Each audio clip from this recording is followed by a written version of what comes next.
Oh, boy, CT, you know what's really, really nice? It's the fact that you are the only nebulously transgender anarchist wizard who writes about conspiracy culture who hangs out on my streams with me. I imagine if there was perhaps a second or even third in my voice call right now, I would be distraught, devastated. It would be, oh my god, is that Garrison Davis of It Could Happen Here? Oh my god, you're one of those things too! Oh no! How'd I do? How'd I do, guys? Not gonna lie, King, that was terrible. Yep, it's really bad, yeah. That came on my brain a second ago, and I couldn't not say that. Chat, use command !kill streamer. Yeah. If you guys do that, then the ritual. Girl. Oh god, you're starting with that. Awesome. Well, this is obviously delightful, Garrison. It's so cool that you're here. Like I said, you're writer and podcast boy Garrison Davis of It Could Happen Here. Thanks for being here. How you doing? Pretty good. Oh yeah. So this is gonna be fun. I also got Jamie, got CT here. We're gonna do some fun things. Stick around for like the next well, let's put it to the next like hour or so. And we're gonna try. We Rims. have some fun little events for you guys.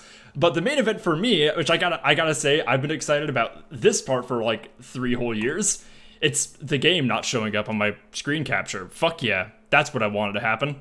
I mean, just Hell make yeah. sure it works right. Oh, love well-optimized games. Hell yeah, dude. This is going Wasn't great. this released in like 2004?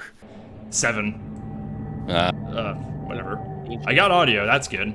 Okay, it's showing up. It's BioShock! Ah! Yay! So I think I'm screen sharing it to you guys. Now I know that CT's played some of this.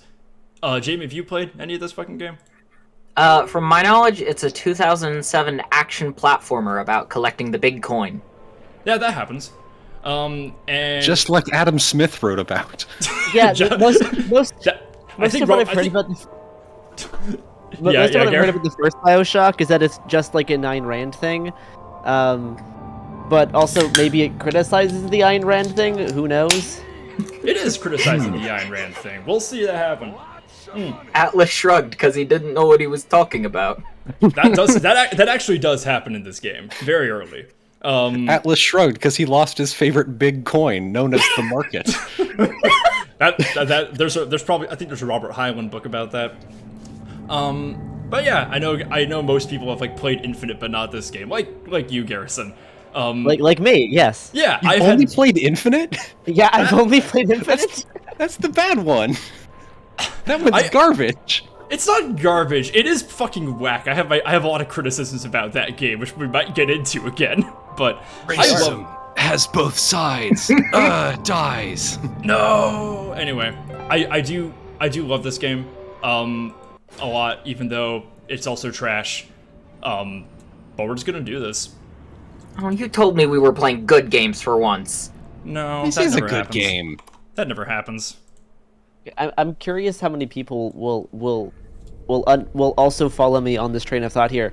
But there is one of the weirdest occult things that stems out of objectivism and Ayn Rand's writing is that there's this. So Steve Ditko, the prolific comic book writer, co-creator of Spider-Man, created this character called Mr. A, who later got sanitized into a character called The Question, which the character Rorschach by Alan Moore, also another wizard, was riffing off of The Question for his character of Rorschach. But besides that, in the 70s and 80s, well, actually in the 80s, after Watchmen became popular, Denny O'Neil got given the Question character to kind of revamp it to ride off of the hype of Rorschach, and he turned this character, which was like an objectivist superhero, very like weird, like libertarian superhero. He turned him into like this Buddhist after he gets shot in the head, and so what happens is the Question gets shot in the head during one of his like escapades. He wipes his whole memory, and he gets rehabilitated at this like Buddhist monastery, and he starts going into like this weird spiritual direction. And that's so he's like this weird Buddhist character for all of the 80s. He's completely dropped his like original objectivist ideology because Denny O'Neil was a socialist. But then in the early 2000s, this is where it gets actually weird. The Question got his own mini-series where he became a quote-unquote urban shaman who talks to the spirit of cities. Yeah. He moves to Metropolis to solve a case, and he talks with the spirit of Metropolis to unravel this weird esoteric mystery. What? And it's just it is the weirdest character arc I've seen in any comic book ever. Fucking rules. That's I do love this. I gotta fucking say, that's great. I literally like make jokes about shit like that all the time. Like, yeah, I survive on nothing but a diet of huff gasoline fumes and cigarette butts. They let me commune with the aura of the city. Like, So good. Prolific That's comic book authors incredible. are coming up with the things we make up as jokes. oh god. That does sound fucking nuts. So When you Garrison, mentioned the first thing Buddhist thing, oh, go ahead. the first thing you'll notice is that as opposed to Infinite, we've just fucking crashed right next to the lighthouse. Like, right? Like, we didn't come here on purpose. Ostensibly, we were just in the middle of the fucking ocean. And So this is interesting that it does start at the same point as Infinite. Exactly. Like, yeah, like it's literally the lighthouse. So that parallel is very Okay. on the nose. So is this. Yeah. Propaganda? We get ready for when the lights turn on. Ah, Howard Hughes. Jesus. Howard Hughes jump scare. Propaganda. Oh, I know what this is. At the end of the movie, you're gonna see the T-Rex in this room. Yeah. That statue's gonna come alive and use its big hands to do a jumping puzzle on you. Oh no. Science. Let me see what their values are. Industry. And what else we got? What else? What's over here? Art. I believe that's beyond the C point, but I want to get to this. I want to get to this intro cinematic. Oh. This is an iconic intro. Love the Art Deco so much. Mm-hmm. It is. I It is pretty good. I do have subtitles on, guys. It just doesn't play on the intro, like the plane. Oh, I love all these bitches. 18. The little fishies. What? Riley and... What? Somebody in the chat asked about the question in the animated TV show Justice League Unlimited, which yes, he does show up, but instead of being like a Buddhist spiritualist or really like an objectivist, he's like a conspiracy theorist more in the vein of like Alex Jones. And that is a pretty it is a pretty good version. It is a pretty good version of the question, but it is like very separate from any other incarnation. No, says the man in Oh my god. When you mentioned like when you mentioned that earlier, I thought you were going to talk about dark Buddhism. Instead, No.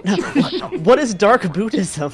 I think it's exactly what it sounds dear. like. Oh no, it is. So it's a combination. It's a combination of objectivist philosophy and like weird New Ager Buddhism, like that New Ager sucks. Buddhism. That's Basically, so hard. It's a group of people that decided that the thing that's wrong with Buddhism is that there's too much compassion.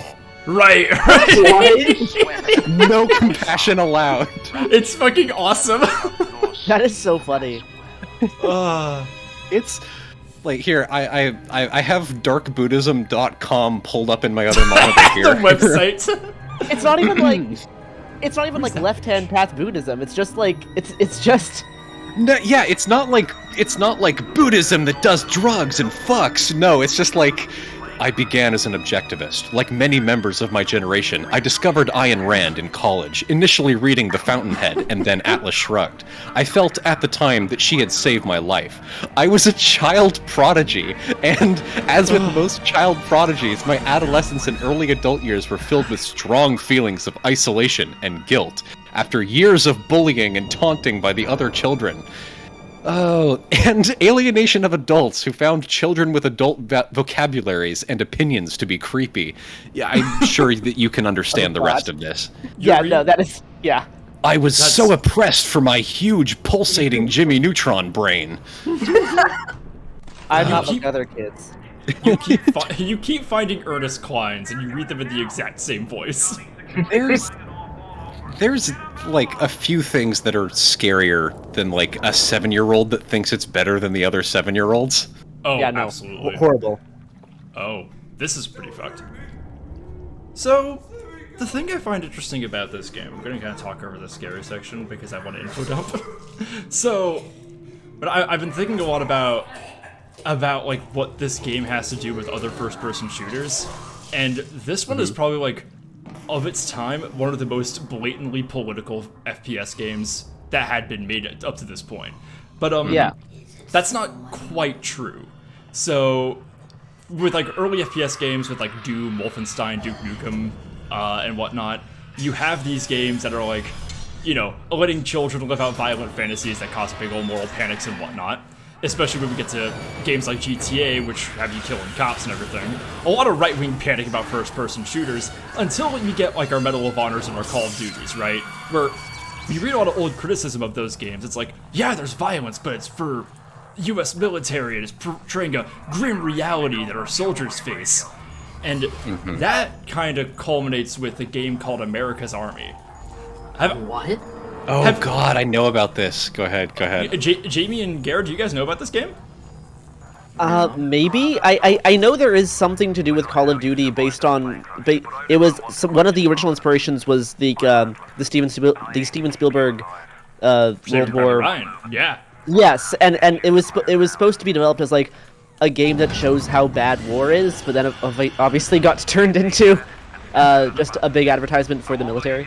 A game how awesome war is. Imagine Call of Duty, but it was not like made to be nuanced, and it was literally made by the U.S. Army. That is America's Army. Yeah. America's Army straight up is a game that was started development in 1999, released in 2002, right in between the invasions of Afghanistan and Iraq, and was explicitly made as a recruitment tool and education platform for people interested in joining the U.S. Army. It was the FAQ for this game says, and I quote, "We want to show the whole world how great the U.S. Army is." Oh lord. War is just like this. Literally, like they're like, it's so we like show you all the guns that you're gonna use and accurate tactics and everything. And it's like, I mean, in some ways that actually is less pathetic than their current recruitment strategy, which is just hiring TikTok girls to make videos. or fucking US Army esports. Yes, yes. Do the e-girls work? Like, does that get people? I don't know. Due to law of large numbers, at least one. There has to be, right? There has to be at least one person who was like, "Oh man, I'm gonna join the army for the cute e-girls." I'm gonna get so much e-girl pussy if I. Yay!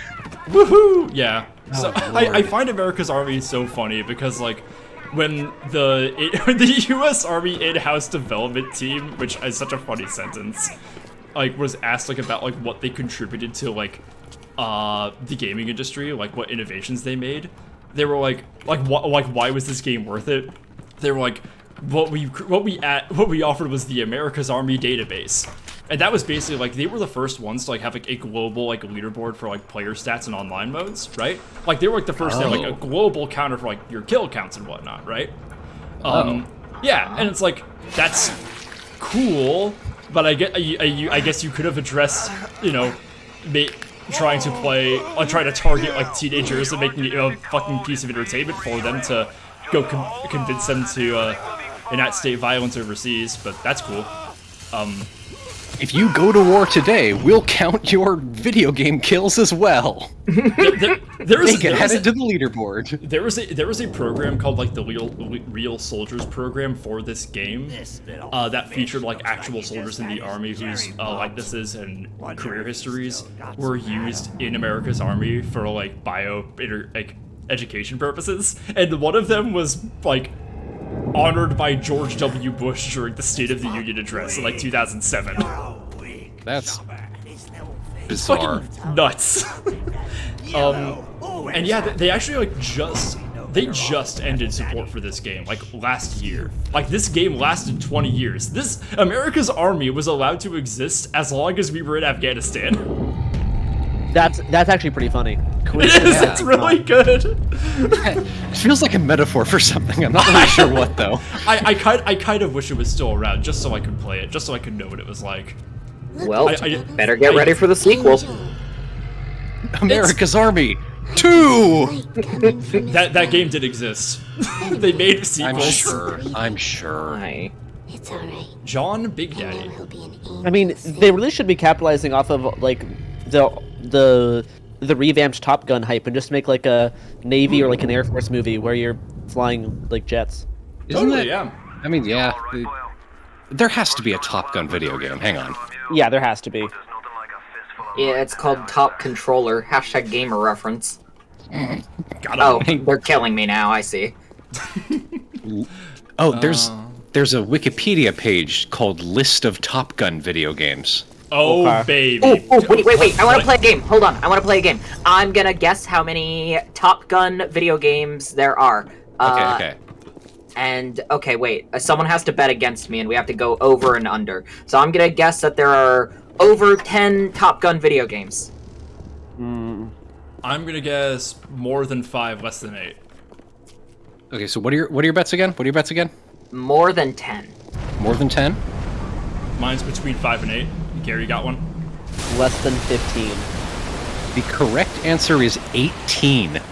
We were We're all wrong. No, Jamie got it. I So got it Jamie- on technicality. Yeah, damn. 18 Top Gun games? 18 Top Gun games. Let's see. That's- Oh wow, that's half of them have their own shameful. article. What? Yeah, okay. There's Vicious.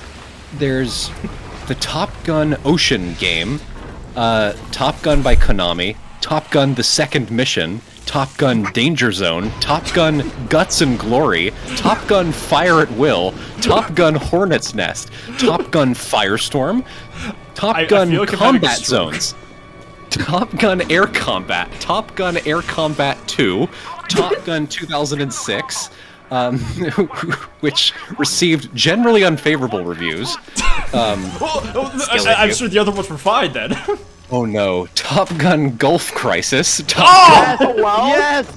Oh, baby! Oh boy! Top Gun 2007, Top Gun 2009, Top Gun 2, What? Top Gun I'm going 2010, insane. Top Gun Hard Lock. Oh, how is only one of them sounded gay? That's the No, yeah, I only think- one that sounded I'm pretty- sexual. I'm pretty sure Top Gun Hardlock's actually a gay porn parody of the first Top Gun volleyball scene. It sounds like That it. sounds less gay than the Top Gun volleyball scene. Oh wait, there's a section at the bottom here for canceled games.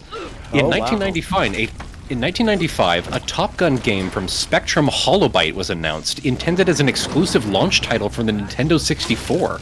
Spectrum Holobyte, what studio is that? What the fuck? That's Let's see what they did. Hang on. Let's see. Spectrum Holobyte. exclusive. The first game they released was called Gato for the Apple II. Yeah, looks Apple II. looks like they made a bunch of like simulator games. That Yeah, makes they have a flight simulators. That seems like their main ship. Let's see. Spectrum Holobyte became dissatisfied with Nintendo's treatment of the console's third-party publishers. Head of Spectrum Holobyte Steve Race commented, "There is still no sign of a publisher plan for any license, and the machine is supposed to be just 5 months away from launch. We're already worried about long lead times and high cost of supporting the cartridge machine." Yada yada yada. Okay. Fascinating. What? Ooh, it's. What? What was that? Is Oh, that that's the my hacking minigame? That's my weapon wheel, I guess. I didn't know it looked like Your this in weapon PC. wheel? Oh, This looks like yeah. a mobile game.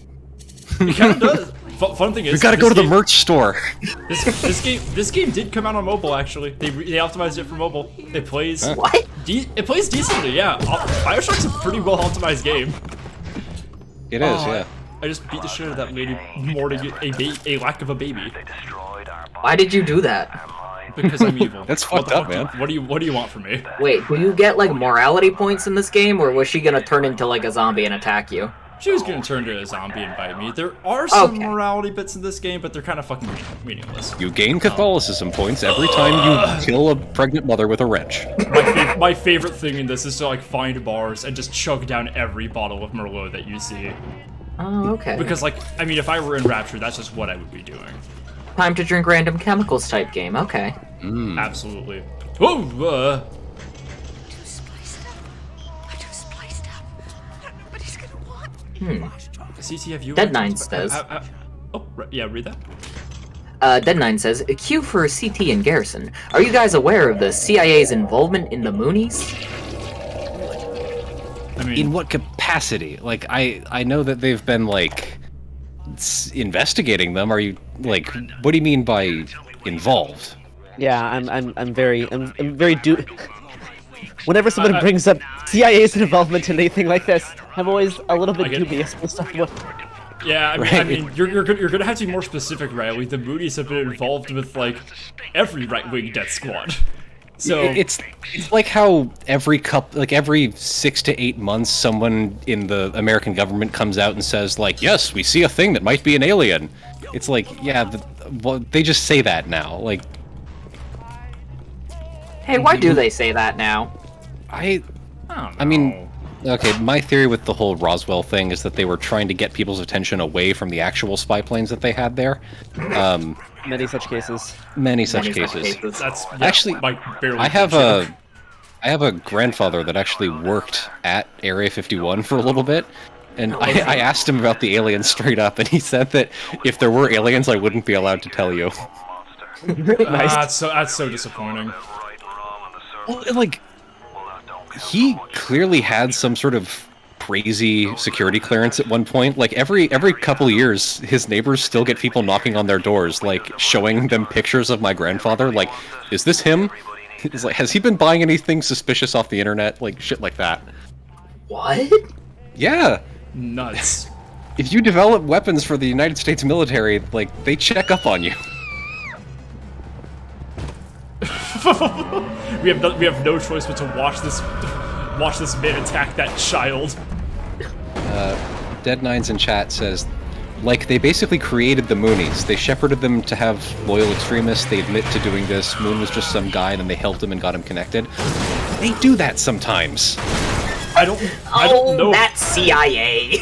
I don't know if it's true for Reverend Moon, but that does happen sometimes. That does happen. Neither confirming nor denying, but I will say not shocking in any capacity. Yeah. Like, I don't think that's true, but if it was, I wouldn't be surprised. Press P like, to save your game. Because like he was involved in weird stuff like this before the CIA even existed. Yep. Yeah. Which, I keep forgetting which, like dictator from the Caucasus that he kept hanging out with. Oh, God, I don't know. I'm pretty sure it wasn't Putin. This is fascinating. It's like CT spreading misinformation on stream. Yay! We did it again, fellas! I will not be watching DevCom on stream. I will do that to study up later. I do love me some DevCom. Oh dear. Oh! But what I find interesting about this game with regards to what I find interesting to this game with regards to like games like America's Army and like Spec Ops: The Line is like the political first-person shooter that I keep on like harping on because it's so like infamous an example of this. But like what's interesting about this is that like it kind of goes against the like kind of market trend of military shooters that were going on at the time. Like the alternative to like Call of Duty was Halo for fucking a decade, basically. And in a way, I think this game kind of inspires Borderlands, which is where you can just buy guns and vending machines and shit. Yeah. Yeah. Hey, Noctigo, thank you. But what I do find interesting is that the more I read about this game, the more I keep finding this term that you see talked about with video games in one of the more annoying discourse buzzwords, and that's ludonarrative dissonance. Now, Jamie, I feel like you know what that is. Yeah. So Stephen Hassan has been invoked in the chat, and Stephen Hassan also thinks that being trans is like a form of like hypnotic cult indoctrination that people get from watching too much porn. Yeah, he was the guy who Be careful how much information you get from Stephen Hassan, because he's very hit and miss. Wasn't he the guy that was like, I've watched over 30 hours of hypno like content as research? And now I know everything about trans people. Yes. We were like, buddy. It's like I about this one. I don't know about this one, King. Oh, I forgot the fucking Eve hypo button. It's so funny that he did that, but it's also funny that he developed the bite model, where it's like, man, this is a really useful like tool when talking about cults, but also the dude that made it up is nuts. Oh, absolutely. Yeah, some of his early deprogramming work has definitely influenced a lot of much more successful work in the future. But I think we've kind of we as a society have evolved past the need for Stephen Hassan. Society we can pretty safely build upon the foundation. We can stand on the shoulders of this giant. Yes. We have surpassed the need for Stephen Hassan. Oh, that's one of my favorite things. I've been doing research for the book at the moment, and I've been reading like a bunch of like biographies of John Dee. And... Oh, I'm actually planning to write a whole thing on John Dee right now, actually. Oh yeah? What specific thing are you talking about? Well, my next Behind the Bastards episode is going to be at least a 2-parter, maybe a 3-parter on John Dee and Edward Kelly's exploits. Yo! Yes! Okay, okay. Opinions on the Monas Hieroglyphica. I'm not at liberty to share my opinions on that at the time. All right, all right. I am. Oh my god! I just got so excited.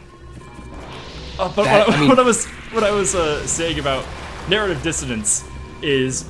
Well, hang on. I have more questions about John Dee. Fine. I'm fine. Okay, ask about John. You bring the guest on the podcast, you talk to the guest, and especially if they mention the wizard that you're currently researching professionally. I mean, I will say I am probably a bit behind you on some of that research then, because I'm just starting to read more, just starting to read more about their life as a part of like a lengthy research process that will eventually result in probably like 40,000 words. Oh, okay, if that's where you are, we are literally at the exact same place. I have not gotten into his actual like life and theology, but I've just dug up like it is impossible to find like good scholarship on his actual metaphysics and shit like that. Just everyone is Yeah, because go ahead, Golden Dawn kind of fucked us over in what we know about his actual like systems. We are shaking fucking hands. It's either that or it's like weird Freudian people that are like, he was talking about the psychology of the mind. It's like, no, he wasn't. No, he wasn't. He was a fucking wizard. He made magic furniture out of gold. Like, he was talking to angels. That was his whole deal. Yeah. Like, the only good scholarship I've actually found about the fucking Monas Hieroglyphica, which is his first book, I had to like email the guy that wrote it and get him to send it to me. I will send it to you after this is done, but it was Please. Sitting down and actually picking through this was like, oh my god, finally some good fucking scholarship. No, I was initially just gonna do one on Edward Kelly because he was obviously much more of a scammer than John Dee. Yeah. But then I got exposed to the contentious book John Dee and the Empire of Angels, and I'm like, oh, there's actually a whole lot more here on John Dee and his role in like pushing forward the idea of empire. So then I kind of moved on to something that's more about just John Dee and Edward Kelly as a whole. So yeah, it was actually Riley in chat that recommended that book to me, and I understand what you mean by contentious. It makes some very bold claims. Yes. But that are not like invalid. It's just like, okay, I can see how you would read it that way, but I'd like a second opinion. No, yeah, it's a very specific reading that may not be wrong from like a subjective standpoint. There's just also other things going on here on the like personal metaphysical level. Yeah, like they talk a lot about like it's like, oh, he was an ardent Christian and like that informed everything he did. It was like, well, to a point, you had to call yourself a Christian at that point, yeah. Right, and it's like, okay, they put a lot of weight on his conversion to Protestantism. It was like, he did that for political reasons. Like, he would have lost his job if he didn't do that. And being the court wizard to Queen Elizabeth I means you want to keep your job security, you know? Yeah. Like, do you have any specific take on, like, I've seen a lot of different opinions on, like, Edward Kelly was just tricking the fuck out of him and he was just being taken along for the ride, or like actually John Dee was the complete mastermind and like knew what was happening the entire time. Like, where do you fall on that? I don't know. I mean, part of me feels like in some sense no one ever fucking knows what's going on ever all the time, and if someone says they do, they're kind of lying. But I don't think Edward Kelly was fully a scammer. I think Edward Kelly had a lot of genuine interactions with the occult and the mystical, and they very much had different roles throughout their research. But I mean, Edward Kelly definitely was not as skilled of an alchemist, I would say, because that eventually did all of his magic dust or whatever ran out. Like, yeah, whatever the fuck it was. But a lot of his exaggerated claims about his magical abilities eventually kind of led to his downfall in that sense. But in terms of like working with John Dee, I think I don't know. I think a lot of their stuff is very promising, and I personally like working with the Enochian stuff more than a whole bunch of other set systems. Yeah, well, and it's like the more you get into the actual Enochian systems, like in puzzle out like what the fuck is even going on there, you realize like, oh, this is the foundation of like all modern occultism.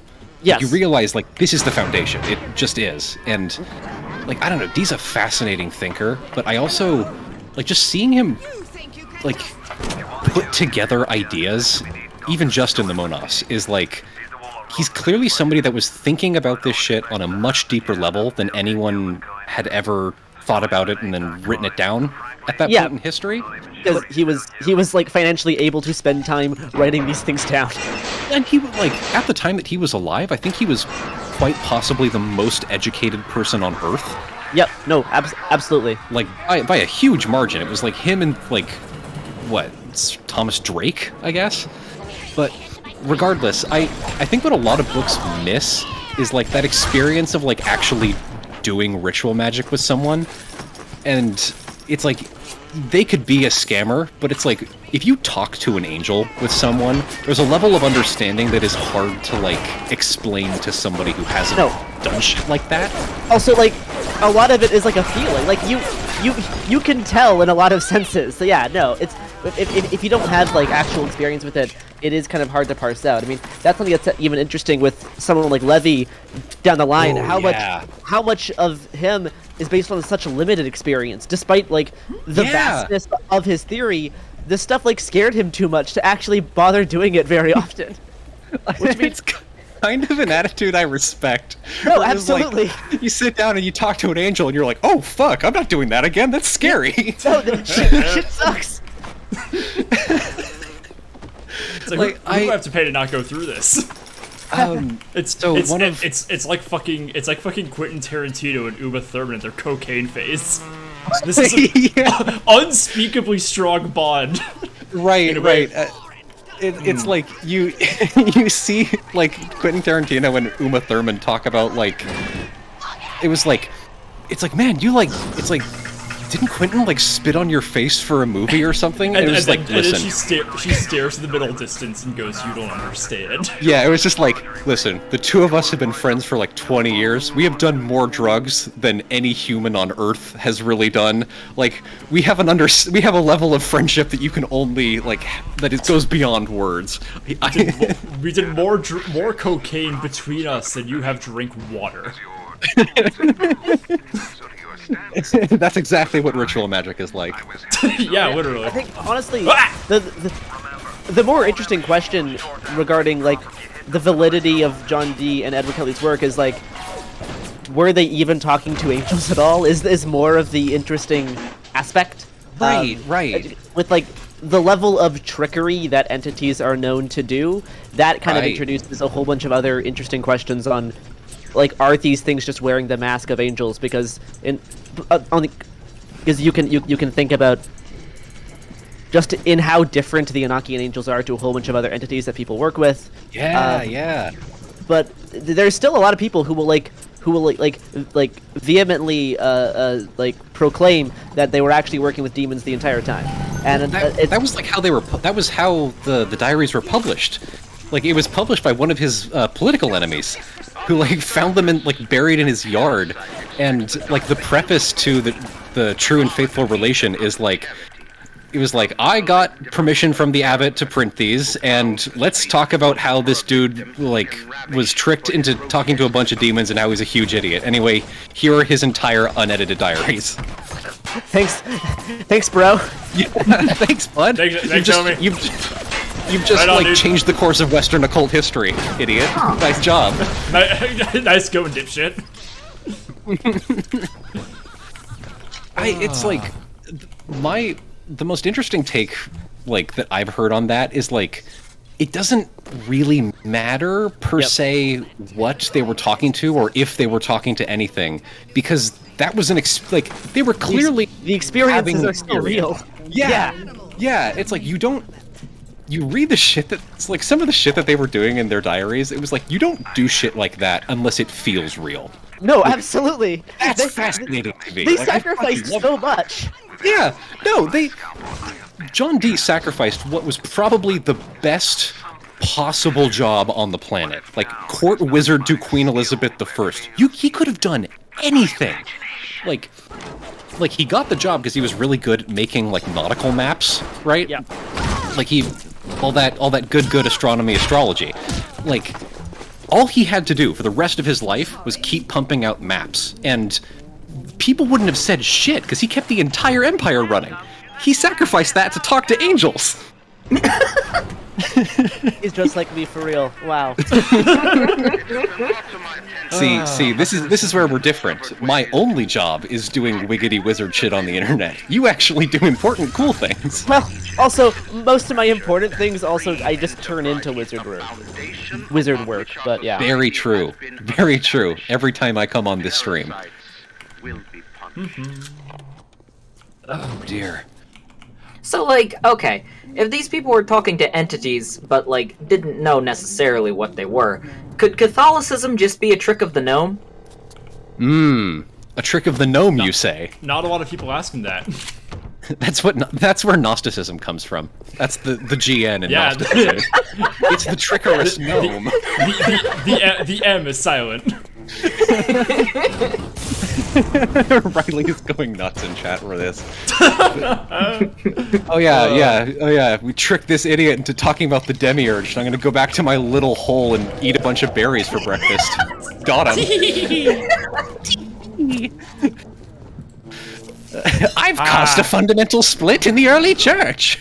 Another schism for you. I would have seen so many shoes for this.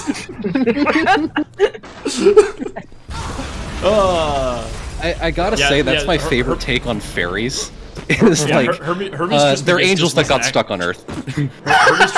Hermes Trismegistus wasn't actually like someone's pen name or anything, or like some persona. No, it was like a funny little gnome. He was doing that in between, like, making shoes for people in exchange for bowls of fresh milk. Oh, wait. Riley is typing in all caps in chat. Protestantism is on the side of the Zoroastrian oil daemons. True. I'm always saying this. See, Garrison understands. Oh god. Fucking good and evil. Eat my ass. It's all just machine elves and Zoroastrian oil daemons. There's never been anything else. Mojave. Yeah. Is this the medical word that I see? This is, there was a little conversation about John D going on that might have blinded your vision. Before we get into what you're about to do, it's, we have like a little less than a minute till an ad. Garrison, do you wanna do the honors? Of badly pivoting to an ad break? Oh, Absolutely. yes, my friend. Do you know what won't make you ruin your life and switch your wives to your best friend in order of understanding the esoteric mysteries of the universe? I'm gonna guess the Coca-Cola Corporation. God, I hope so. Probably Activision Blizzard. Be pretty based, honestly. Definitely IKEA. I think all of those will do whatever the fuck you just said. Not PepsiCo though. They will ruin not only your marriage but your wife's marriage. Here's some ads. Yay! Okay. So while this is going, we have about a minute and a half. CT. Yes. You have a little something tasty for us, don't you? Yes. So, for the people in chat that can hear us, I have been laying the groundwork to start my own channel and start streaming and podcasting again. As I know a bunch of you have been clamoring for a sequel to Desperate Acts of Capitalism, and this is sort of the transition back into that. So, if any of you have ever seen Wait, Don't Tell Me or similar like radio panel shows, I want to start an occult-themed one that I am tentatively calling Quizzardry. Nice. And if it's okay with everyone, I have an entire test run episode here that I would like to use you for. Absolutely. Entire test run. Oh, I'm excited. Let's fucking go. I'm both intrigued and incredibly nervous. I'm so excited for the mummies and riddles. Let's fucking go. Get ready to enter the wizard's labyrinth, idiots. Because you said yes, you can't go back now. That's how so consent true. works. Okay, let me just relog this little Tumblr post here. Make sure that people can get in time. Yeah. Let's see. We're gonna find out how shit I am at trivia. My memory does not work like that. Okay, So okay. I have a stack of literally probably like 70 occult books just on my desk because I cannot remember shit. We are shaking hands. Let's but fucking also, rock. like, if you don't know the premise of most panel shows, the game show is a formality to just make silly jokes about shit. Okay, So, I can do that. okay, I will be keeping score though. On the jokes, right? On something. Ladies and gentlemen, friends and enemies, you are listening to Quizardry, the game show of the strange and arcane. I'm your host, C.T. Kelly, but a game show needs players, and today our players are Lake Mojave, James 7T, and Garrison. Hey. These fine folks will be competing in a series of devious challenges to test their knowledge of magic, mysticism, cults, conspiracy theories, quackery, and con men. But enough talk, it's time to play. Our first round is Goop or Goof. Oh no! No! Yeah! You know your health and wellness quackery. I am going to describe a pair of products. One is a real product, actually sold by Gwyneth Paltrow's Goop. The other is a fake, a facsimile, a devilish trick. Correctly spot the real Goop product, and you will win a point. Mojave. Hi. Goop or Goof? Is it the Viva La Volva vibrator for $98 or the Dark Pool Boy vibrator for $98? Ooh. Viva La Volva. That is correct. Yeah, the nice! Viva La Volva vibrator is a mint green crescent of silicone and gold with an orb at its center. The product description instructs the user to, quote, place the highest point of the arch on your clitoris, or wherever feels good, for targeted stimulation. All right. Oh, Garrison. that makes me go on. That makes me so angry. Garrison. That's just so dripping with with fucking fascism. I Somehow. hate the descriptions of the sex toys on this website. They are so, like, annoyingly cutesy. It pisses me the fuck off. It's for women and those other fucking things. Okay. Here, let me mark down your point. Garrison, is it the harmonic laser soaps to increase psychic ability for $24 a pop, or the two-person full-spectrum infrared sauna for $8,000? Oh, Hello? you know, I just did a whole thing on red light therapy. But 8,000's a bit steep. I've never looked around the Goop website to know if they would do something for that much. I'm gonna say the first one is the real Goop one, just because I've never seen Goop sell something like that big, like a sauna. Yeah. That is not correct. The actual answer, the product description for the two-person full-spectrum infrared sauna claims, quote, it lets you bask in far and full-spectrum infrared heat at home, and that, quote, we love what red light does for glowy, healthy skin. Yeah. No, I can definitely see them selling red light stuff. But yeah. I think the most expensive thing that Goop has ever sold was a space vacation, where they literally just fucking launch you into space. It was like $20,000 or something. That's pretty funny. Let's see if you come back from this one. Jamie, Goop or Goof? Is it the Theragun Mini for $199, or the Fat Blaster 2, also for $199? Shit. Okay. Say the name of the first one again. The Theragun Mini. Theragun, so like therapy gun. Yes. Or the Fat Blaster 2. Shit. Okay. Gotta do the fist pump. Okay. Chat says they had to improve on the Fat Blaster. Right. Yeah, right. but I have to say... has a better frame rate. And they're both $99? $199. $199. Jesus. I'm gonna say that because of how vague it sounds, Theragun is real. The Theragun is correct. Really? From the product description of the Theragun Mini, it's Bluetooth enabled, so you can connect to the device to the Therabody app to personalize your sessions. What does it do, though? What does it do? I'm mulling over in my head if it's funnier to just not tell you what it is. I'll come to my own conclusions, I guess. It's okay. It's a handheld like massage vibrator thing, like one of those handheld massage gun things. It's kind of triangle shaped and it has like a big, kind of fist shaped part of rubber at one end. Apparently, this one is small enough to fit in your purse. I was just imagining like a little needle injector that instantly soups you up with those fucking vitamins. The name Theragun is delightfully evocative, is it not? It really does.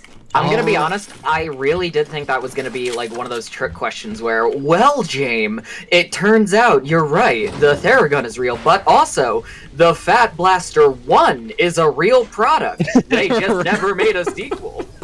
Right. Is that my voice? You talk like this now. I talk like an old femme fatale now. Ooh. I'm going to leave your body in a sewer. Come Mojave. suck this cock, doll. Sorry. Silence. Fine. Mojave, Yes. new question. Goop or goof? Is it the gemstone therapy bath mat for $1,000? Or is it a vanadium threaded aura face towel, also for $1,000? Vanadium. Hang on. Repeat that word again. A vanadium threaded aura face towel for It's 1,000 US dollars. It's that one. That is incorrect. Shit. It is the gemstone threaded bath mat for $1,000. You said therapy bath mat. That doesn't sound real. No, gemstone therapy bath mat for $1,000. What From is the product gemstone? Don't tell me what Yeah, gemstone what is the therapy what is what is the gemstone? From the What product description. I fucking love this one. From the product description, approximate an at-home spa experience with this heating mat. It combines 5 natural therapies: hot stones, far infrared light, red light, pulsed electromagnetic fields, and negative ions. How? As far as I can tell, What's this bath mat got in it? Yeah. As far as I can tell, it's a normal like heated bath mat. Like it just plugs into your wall and it has like a remote, but it has like gemstones and like pieces of reflective metal like super glued to it. Okay. Okay. Yeah, it looks like the sort of thing that if you get water on it, it'll electrocute you to death. They just turned a fucking Elden Ring armor set into a bath mat. All right, Garrison. Goop or goof? Is it the blood scale for $84 or the pelvic clock for $84? Say the first one again. The blood scale for $84. The blood scale or the pelvic clock? I'm gonna say blood scale. That is incorrect. It is the pelvic clock. From the product description, you lie down with the pelvic clock under your sacrum. Warm up your hips with some gentle stretches, then repeat a series of exercises with simple instructions, based on the face of a clock, like rocking your hips from 3 to 9. I'm so happy I'm doing violence to something right now while listening to this. You get to work out your murderous urges. I'm so bad. Our final question of this round. Jamie, goop or goof? Is it the Fisherman's Knit Yak Down Throw for $187, or the Designer 350 Steel Toolbox with Rose Floral Print, also for $187? Alright, so steel toolbox, or what was that first one again? The Fisherman's Knit Yak Down Throw. It appears to be an object made of yak. Okay, and yeah, down throw, so some sort of pillow probably, like a throw pillow made of yak. I'm gonna guess that the yak thing is real. That is correct. You earn a point. Fuck yeah. Hey. All right, so currently Jamie is in the lead with 1 point, Mojave has a single point, and Garrison has none. Wait, I thought I had 2 points. Jamie? Yeah, I thought I had 2 Yeah, you points. have 2 points, did I not? Oh. Sorry, did I not say 2? You said 1, and I thought you were ripping me off. No, you are in first with 2 points, followed by Mojave, followed by Garrison.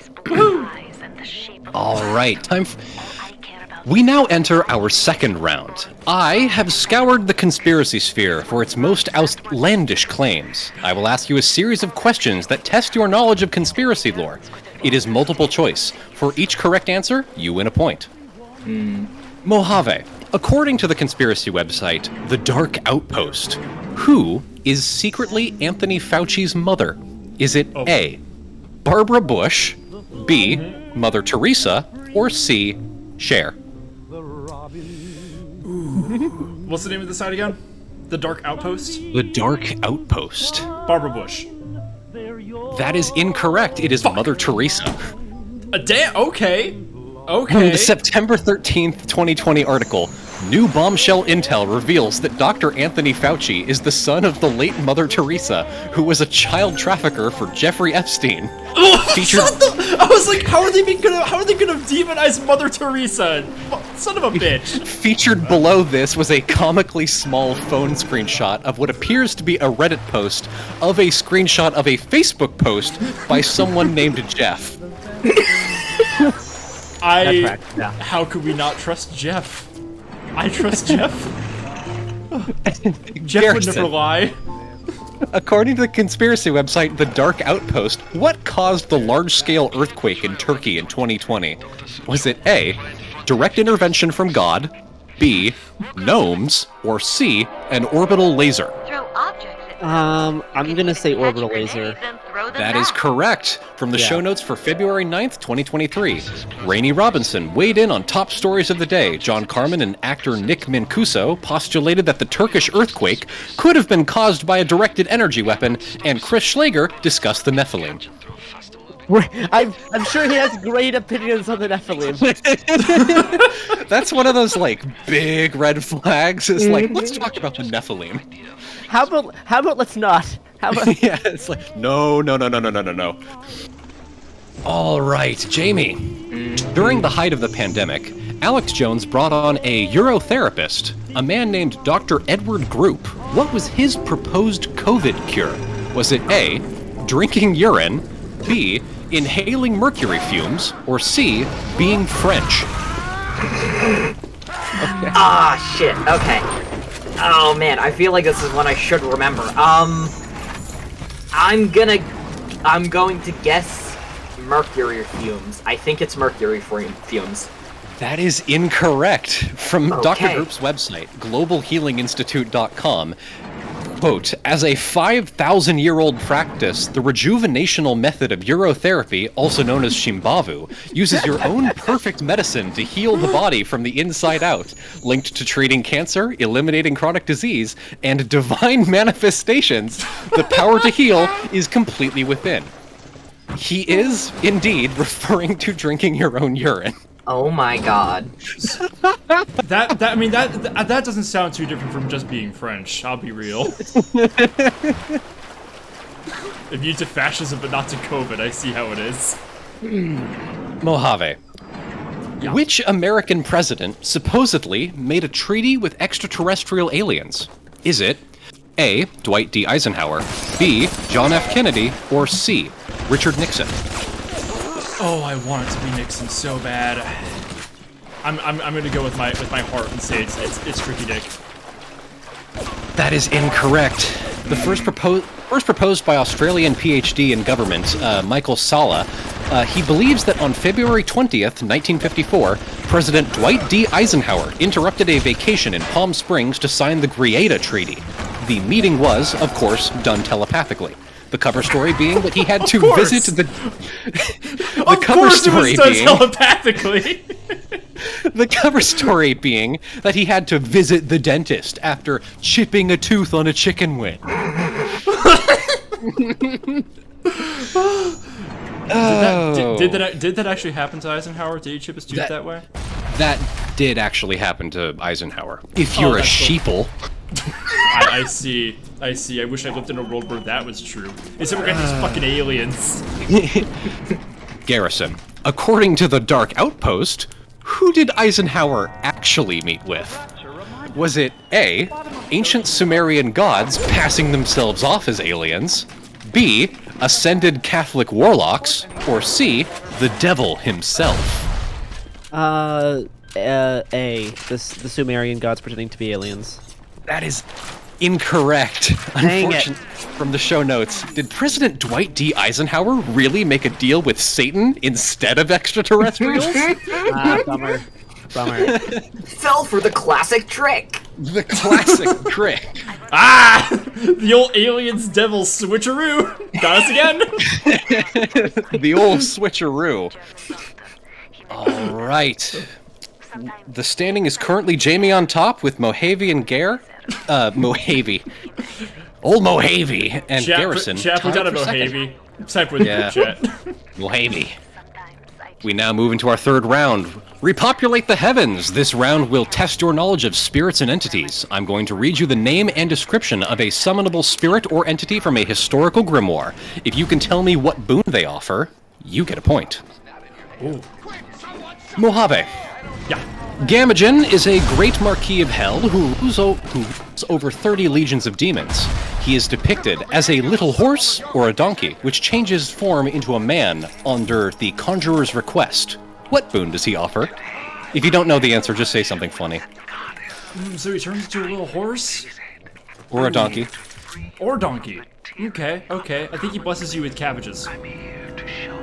That is incorrect. He teaches all liberal sciences and gives an account of the souls who died at sea.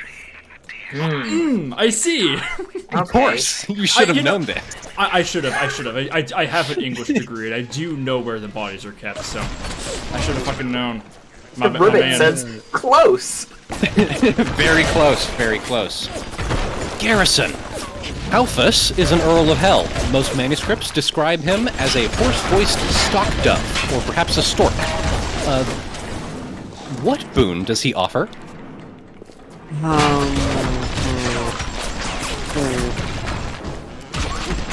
I'm gonna say he assists in traveling long distances. Ooh, good guess, but no, he supplies weapons and ammunitions for towers and sends men to war. Towers? Yeah, you know, towers. Towers? Yeah, only towers. Defense. Could you Tower tell defense, us where yeah. could you tell us where he was in September 2001? Jamie, Morax is a great Earl and President of Hell. He is depicted both as a man with the head of a bull, as well as a bull with the head of a man. What boon does he offer you? President of Hell. Okay. What boon would the President of Hell give you? President in this case means like the president of a university. He's like the dean of something. President is actually a fairly low rank among demons. So kind of a knowledge man, kind of a knowledge manager. I'm going to guess that his boon gives you, increased proficiency whenever you're making organized plans during a sunset or sunrise. That is... Also... What? Also, you can sell fish for higher prices. Final answer. That is very close, actually. What? He teaches astronomy and all other liberal sciences. He gives good and wise familiars, and knows the virtues of all herbs and precious stones. That's exactly what I said! Yeah! I will not be giving you a point just because it's funny. Okay. Our second to final round. This one is just to torture you. I have scoured the internet for riddles, the absolute worst that I could find. Aw, fuck yes. I'm going to read you a riddle, and if you can solve it dead on, you get 3 points. If you can get close enough, you get 2 points. And if you say something funny, you get 1 point. Okay. Are you ready? Because this one's for the group. You all have to put your heads together for this one. Oh shit! Okay, we gotta work this together, guys. You can't touch me. You don't eat me. In fact, I come out of your mouth. But when I get out of your mouth, I can help you with any problem you're having. That's tough. Now I've spat out a few teeth in my life. It's happened to be in situations that required a tooth. You don't think they come in handy? Can you say You all that? get to answer. You all get to answer separately. I will read the riddle again. Okay. You cannot touch me. You don't eat me. In fact, I come out of your mouth. But when I get out of your mouth, I can help you with any problem you're having. Okay. Is I don't know. Should we like openly strategize, or will that like give our competitors hints here? I will let you decide. Okay. Because I think you have an inkling? Yes, I have a decent lead here. Okay. I think it has to do with like speaking. Because Do it Mojave and Jamie have potential answers? I think. Okay, I don't know if I can say this because I had this thought and then I saw it in chat. So now one flaw of this is that I can't be looking at chat ever. I have The spoken word definitely is kind of my I also thought inclination. words. But except words they can Words help, can be but they can also hurt. I'm thinking specific kinds of words, specific linguistic little titties, bitties. So it's not curse words because those can't help you when spoken. Maybe it's a certain type of word.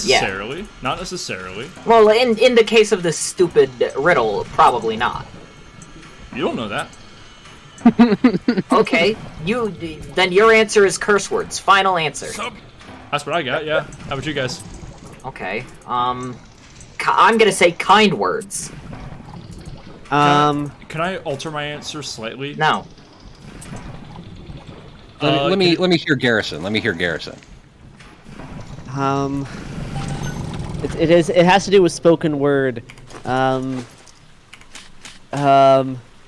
I don't know, talk therapy. Holy shit! The actual answer is cognitive behavioral therapy. Shit! Damn! CBT moment. Garrison, I'm giving you all 3 points. Mine was just gonna be the word cunt. Okay, wow, with Garrison rocketing into the lead. New thought just keeps winning, guys. All you gotta do is it's. I am genuinely shocked that you got that. I tried to intentionally choose the most dog shit riddle I could. That is okay. That is awful. If the answer is CBT, then yeah, that is a horrible riddle. Yeah. Let me read this again. You can't touch me. You don't eat me. In fact, I come out of your mouth. But when I get out of your mouth, I can help you with any problem you're having. Yeah, that's a terrible fucking riddle. How is that CBT? Like talk therapy or I can also see it being like logic and reasoning. Be like you can logic so many things. That's pretty funny. Okay, well, with Garrison rocketing into the lead with 4 points, Mojave at 1 and Jamie at 2, we enter our final round. Oh, baby. This round will test your knowledge of spellcraft and business. The internet is full of people selling strange and arcane things. Great. Yes!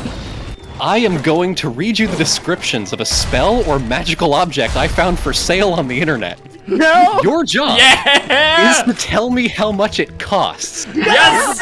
Yes! Whoever gets the closest without going over will win a point. Okay. Oh, let's fucking rock. Item 1. This round is known as the Alchemist's Appraisal. Item 1. Revenge spell, curse spell, revenge ritual, revenge on enemy, revenge magic, death ritual, death spell, black magic spell, spell casting, witch spells. Are you longing to cast a vengeance spell on someone who has hurt you? This cruel black magic spell is specifically designed to give your enemies exactly what they deserve, a nasty taste of their own medicine. What do you think your abuser deserves? The choice is yours. Work will be done with various demons specializing in revenge, punishment, and failure. Shame and failure will be waiting for them wherever they go. I will use a combination of sigils, offerings, smeared candles, and spell oils. I need the victim's name and date of birth, if you have them, as well as a brief or complete description of how this person has negatively affected your life. Important, surrounded by several exclamation point emojis. This black magic ritual is 100% safe for you. Have no fear. Now your enemies should be frightened. It will be done with necessary protection to never damage your own energy. What I need after your purchase, I need you to contact me with the necessary information to perform the customized ritual. Pay attention, also surrounded by several exclamation point emojis. That the physical object is not sent to you. You will receive by email a photo of the finished ritual the day after it is performed. All right, appraisers, what do you think? Oh, okay. So a very verbose but very safe vengeance spell. I'm guessing $60. Thank you. $60 from Jamie. I think my reasoning is that was a lot of writing, and I believe that this person will perform this spell. But I'm gonna be honest, this strikes me as one of those like eBay listings that's like that ends with the caveat of this is all purely fiction, right? That's what this strikes me as. So I think that this person will charge an expensive but fair price for something that even they only dubiously believe in. All right, Mojave, you up next. Yeah, I disagree with Jamie entirely. I can spot when someone's so up their own ass. When someone is so up their own ass. This sounds like someone who really takes their spell working seriously and wants you to know that they do and wants you to think that they do. I'm putting this at like definitely like 3 hundo. 3 hundo, all right. I kind of fall in between here. Honestly, around 50 or 60 was kind of what I was going for. I think that description's a bit too long for this to be like a $20 spell. So I'm gonna be a complete asshole and say $61. Ooh, really gaming that price is right round. Wow. Bring it. All right. Good meta. So the price of this spell is $106. Garrison gets the point. There we go! Bringing you up to 5 points. The rich Item get 2. richer. I do really like that they're gonna send you a picture via email when it's I love that it's just tacked onto the end. Like, you're not getting anything. I will, however, email you. Serious offers only. All right. Item 2. Portable rodent coil / vortex wave generator. Hello, this is a listing for a scalar-balanced toroidal vortex wave generator, known in particle science as a bifouler rodent coil that generates a large pulsing electromagnetic central pedal field, PEMF. In well-established and non-invasive PMF biotherapy of the human body, as well as in tests with both flora and fauna, the powerful, symmetrically stabilized, coherent energy field produced within such devices has been shown in clinical studies over decades of research to promote wellness for both the body and the mind, as it mirrors the same pattern of energy as found within every living cell, including the blood. That was all one sentence. The coil is available. Maybe half of those words sounded real. The coil is available in stereo or mono output, depending on the way or the use it is intended for, with BNC and RCA connection. Also a connection for your phone. This way you can download a frequency generator app and use it on mobile. Smiley emoji. Awesome. Of course, you can also attach it to a frequency generator. Of course, you can also attach it to a frequency generator. So you can drive a specific frequency. The most indicated are the Schumann resonance 783. It is the resonance of the Earth, the chakras frequencies, binaural frequencies, or the frequencies identified by Royal Rife. The coil is made fully out of resin, with powered green Averntine/clear quartz/Gaia stone to resonate the frequencies. Coil size, 11.5 centimeters in diameter. Star. With this listing, a small amplifier is included with a series of MP3 audio files that you can run via your phone. Alright, appraisers, give me your appraisals. Oh, this one's like an actual item, huh? Not just a spell. Oh, man. Yeah, that was exhausting. Fuck. Now this one, here's the problem. Maybe I'm showing my own ass here by noting that I don't know how much anything is worth, but I think this one is gonna be $60 as well, because that was an incredibly complicated description, but my mental image here is like some metal coils someone took out of a car and put on like a glass pedestal. I'm imagining this as an incredibly simple device, right? I'm gonna guess 60 to... Can I guess from one number to another? Can I guess from 60 to 70? Is that... You gotta pick a number. You gotta pick a number. Okay, No I'm ranges. guessing 70. 70 this time. Alright, 70. I'm gonna say $119. Okay. Mojave? 94. $94. Alright. The correct answer is $317. So Garrison gets Wow. another point. Wow. Yeah, and Jamie, you're Nuts. okay. This thing looks. It looks like a Christmas ornament that someone has glued a USB cable to.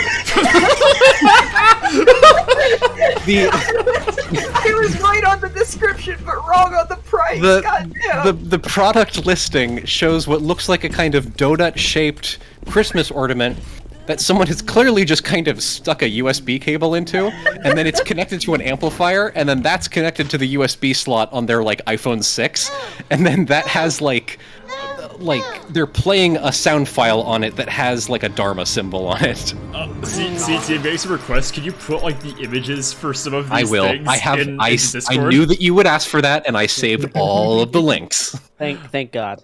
Oh my god. By the way, all of these Alright. things are now sponsors that support this channel. Look, why am I trying to shill out money from fucking Takis, but I could just sell these? Like, I could just sell the revenue doohickey for streams. $400. All right. Our perfect. final question of the evening. Item 3. Luna's Sanctuary is an orgone accumulator made from raw crystals and crystal seeds. It's designed to accumulate and transmute energy. This device will, new paragraph, help you create a sacred space and protect your spiritual and physical well-being. Luna's Sanctuary can help you heal yourself and enhance your meditation. Luna's Sanctuary can work in harmony with either Luna's Wand with the Tree of Life, in parentheses, Orgone Pyramid. Both are made to expand the radius of the sanctuary. The Nubian pyramid is focused more on increasing the radius and transmuting, while Luna's wand is more focused on personal healing while holding or placing it on the sanctuary. The table can be used to charge water or food just by placing them on. Also, new paragraph. Luna's wand is a powerful raw 30-centimeter amethyst crystal seed weighing on its own 1.1 kilograms. Total weight is 1.6 kilograms. This crystal is wrapped with gold-plated wire on each side of neodymium magnets, creating a piezoelectric energy cast in crystals to help amplify the healing properties of the seed while holding it. New Oh my paragraph. God.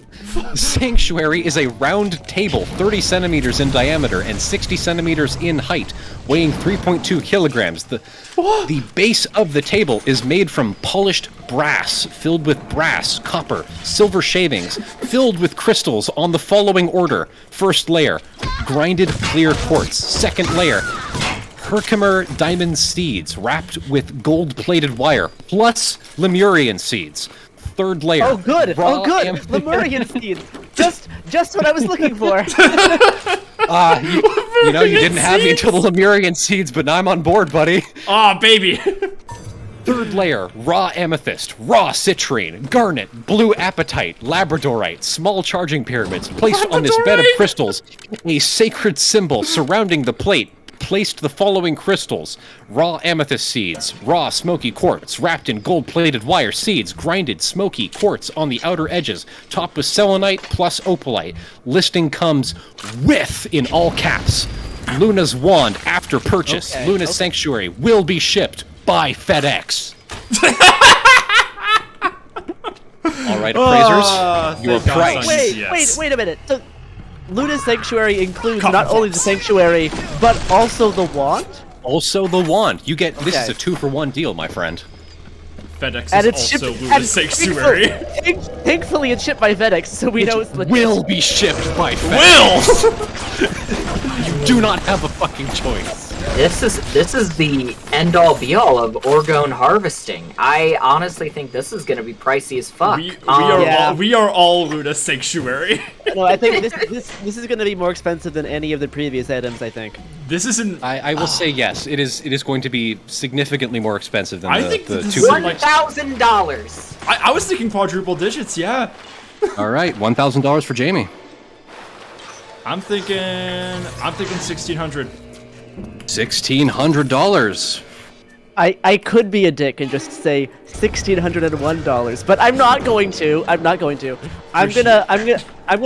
because there's two items here. I'm gonna just round up and go straight to $2,000. $2,000. And all right. Because this is just a fancy table, right? Like it's not super complex. And a wand. Listing comes with Luna's wand after. You're right. I'm gonna hold with my measly 2,000. All right. The price of Luna's sanctuary is $2,058.99. Oh, Garrison gets another point. God. Just shipping costs though, because this thing's got to weigh like it is a lot. It is a piece of what looks like lawn furniture, like kind of mildly nice lawn furniture. What? That has a ton of crystals just glued to it. Oh, baby. Like they're wrapped in gold wire, they're glued to it, and right in the center, it is a telescope-sized chunk of amethyst wrapped in gold wire. It's a fascinating looking object. The gold wire is really what stood out to me that whole time. I'm still hooked on made of brass and filled with brass. Made of brass and filled with brass. All right, I will drop these links into stream live blogging so y'all can see what you're looking at here. Oh, thank God. Thank God. Where would we be? All right, that basically concludes our program. It looks like Garrison is the winner. Look, see, I did horribly during the goop section, but I came around with these. The fucking riddle. Whenever someone's selling magic, you can always it's not the hardest thing to like think through what their cost is gonna be. Right. You got to get a sense for like weird magic shit on Etsy, but it's like once you understand like the vocabulary people are working with, you can kind of guess what they're selling. Yeah, because those crystals are heavy. Like that does. Yeah, they're heavy. That does take a lot of work to put that together, even if you're just like gluing crystals onto a table. Here, I've put the link in stream live blogging. Like, you need to see how big this fucking crystal is. Let me check this shit out. So, if you want to see Garrison, that's kind of towards the I just saw your fucking president meeting aliens, son of a bitch. Okay. Going up. Oh my God, this is right? That's so hideous. It's huge. Holy it's shit. Massive. That's like they literally just put some shit that they found in fucking Home Goods. Yeah, I mean that's like half of Wizard Etsy is like people just gluing crystals to shit they found at thrift stores. Oh my God. I fucking hate crystals. Mojave, can you put it on stream? You were kidding about telescope size. That's just the size and shape of a telescope. Give me just a second real fast. I'm gonna Here, while you do that, Yeah, everyone who's just joined us for this program, this is a test run of a show that I would like to start doing on my own Twitch channel. So hopefully this could be like a regular thing. So if you enjoyed that, feel free to drop into my Tumblr or whatever and tell me, because if this set was fun, I would love to keep doing it. That was incredible. I did love that. I had a lot of fun putting this together. Okay. I was shocked that you got that riddle, Garrison. that was wild. Nuts. I mean, it very clearly had to do with like words, but It was something yeah. like that. I legitimately did not understand how they got that answer. I mean, chat, I couldn't have gotten to like CBT, but like spoken word, definitely. I can see how you get to some form. Like I did talk therapy after I got diagnosed with PTSD. So chat, here is Luna's sanctuary. Chat, here is the $2,000 table. Oh. You're seeing the gold wire. You're seeing all the crystals. The giant like astrolabe crystal. Fucking legendary. It's gotta weigh like 400 pounds or something. Easily. Yeah. The Thank shipping God. alone has to be like at least $100. All the jokes about FedEx aside, if they actually ship this to me, I know it's going in pieces because that's. Oh yeah, that thing is held together with chewing gum and hot glue. Oh my God. And a wish. And a wish. And a spell. Woo! Woo! That was wonderful. I'm so happy that I had the. I need to tell you, CT, the experience of hearing you tell me these Etsy listings while actively like firing wild pistol rounds at a Big Daddy is unparalleled. Oh yeah, I've totally forgot that we're playing BioShock. Yeah. It is a bit of a running joke that every time I join Mojave for a stream, it just becomes like the wizard hour. I mean, yeah. I was very prepared for it this time. Sometimes the wizards catch me unawares with their silly tricks. But no, this time I was like, not oh no, prepared for the wizardry. tell me your silly little riddles. I'm so ready. I only had one riddle this time. Well, excuse me. What a fool was I. I just every time I hear the Goop shit, it's like I don't think that they can come up with more insane nonsense, but they just do. My favorite thing about Goop is that they switch out like their listings like every month or so, and it's like I'm a bit conflicted because I know that part of Goop's like marketing strategy is like doing wacky shit so that people will like click on them for like intrigue, like, oh, I wonder what crazy shit Goop is selling this day. But it's like I'm hoping that I can do this and then mention that so that people don't go like, let's go look through Goop for fun, because I promise I'm only showing you the funny ones. Right. You're doing this the way I play Souls games, where you're doing it so other people don't have to. Exactly. Don't do this for fun because it gives them like weird marketing clicks. But You're like it's like hate watching, you know? It's like hate watching. yeah, You're like the nuclear disposal site warning of Goop. I'm exactly like that. I'm the big siren that goes off when you're about to die of Goop. And it's so brave of you to do this. Did you see that post that was like some dude in a YouTube comment just lying that like, oh yeah, the dudes that like inspect nuclear reactors can only do the job twice in their whole life before they die. What? Hello? What? I don't think that's true. They get paid a lot to do it. Yeah. I was thinking about this the other day, like when there was like that nuclear meltdown like Japan like a decade ago or something. Most of the people who did that cleanup were like retired old men. Right. It's like fucking that's just not true. Yeah, it's like they can turn the reactors off. They have the ability. Yes, Fushi. Yeah. They have the technology. Every car mechanic can only like fix engines when they're like hot and running. Like there has to be a guy inside of the like at the wheel flooring the gas for them to fix it. And if their fingers get caught in a big hot gear, well, that's on them. If he dies, he dies. You know, that's the first thing they teach you. Oh my god. one of the things that I've noticed about me playing games is that I've just started. My genre has become ominous games with mysterious moaning in the background. Indeed. Yeah. What's better? The Motor's game. Chat, tell us all about that. I know you guys like that. I was watching some of you guys play along and like try to guess on the Goof for Goof shit. Like, tell us some of your. How'd you guys do? What was your own records? What was your score, chat? Yeah. I wanted to see, like, if I could, like, okay, have you guys played Mario Party? Yeah. Yes. Yeah. So you know how in some of the games at the end, there's like a bonus round where there's like 2 random stars that are given out. Yeah, you get the fucking bonus stars, which ruined the game. Yes, Absolutely, yeah. I want to add that to the show where it's like I want chat to be able to control it though, where it's like I want one person to be able to get like an extra fan favorite point just in case there's like a tie or something. Oh, that's and great. I want it to fuck people over. I want it to be. I want it to be as annoying as possible. Poorly balanced, deliberately. Oh my god. It's a panel show. The points aren't supposed to matter. Oh, No, man. I feel so much better knowing that I got most of the points.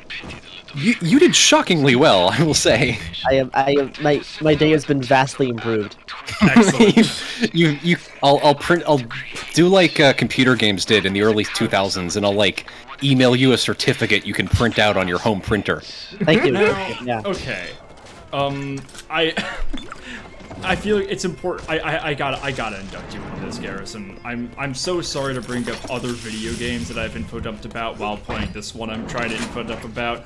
But Garrison, you can't sit in this table if you haven't been subjected to me talking about Kingdom Hearts a little bit. No, Yes. no, why? You went so many years without learning, and now you accidentally got here. No, tell me about that reaction, buddy. What was that about? I don't want to hear about the Heartless or the Xenomorphs or the guy the guy with Disney spelled backwards. I don't need to know. I don't. It's not going to improve my life. You know Organization 13. I don't. It doesn't. You know most of what you need to. You know most of what you need to. This detail is gonna blow your fucking mind, though. No. Okay. So, I was once I like sat down and was like telling my good friend CT and another one of our friends Bean about a section in the game where like Xehanort like becomes a thing, and it's a very confusing plot point that really upends like the villain structure and everything. What happens is that all takes place and then Sephiroth shows up. Now, I take it by reaction, you know who that is. Our good friend Bean did not. Like, she's kind of baby, didn't know what Final Fantasy VII was. She thought we were talking about, like, Kabbalah or some shit. That's funny. That's funny. Which was good. And I was like, no. The Sephiroth tree is not in Kingdom Hearts, but the Akashic record is. And that's not a joke. Okay. Would you like to know? Would you like to know how the Akashic record is in Kingdom Hearts, Garrison? I don't think this is my I don't think you'll respect my choice, so why bother answering? You're correct. The Akashic record in Kingdom Hearts is a giant book that Goofy wields as a shield. No. You can beat people to death with it. No. Yeah, it is! Doesn't feel right. They I don't know They what you're wouldn't. talking about, and that doesn't feel right. they wouldn't. Why? Garrison, how would you explain the Akashic record to our friend Jamie here? So I mean, I could explain this a more accurate way, or I could experience a way that feels right and is more useful for you. Do the feel right. Let's get this on vibes. That's how So- Blavatsky operated. Let's do it here. Yeah. So, what if there was this? I don't know. This is probably going to be wrong, but what if the Nazis believed in a book that has all of the books that could be written or knowledge that could be written all contained, and they use this to do more racism? And that's kind of that is the incorrect but more feel right version.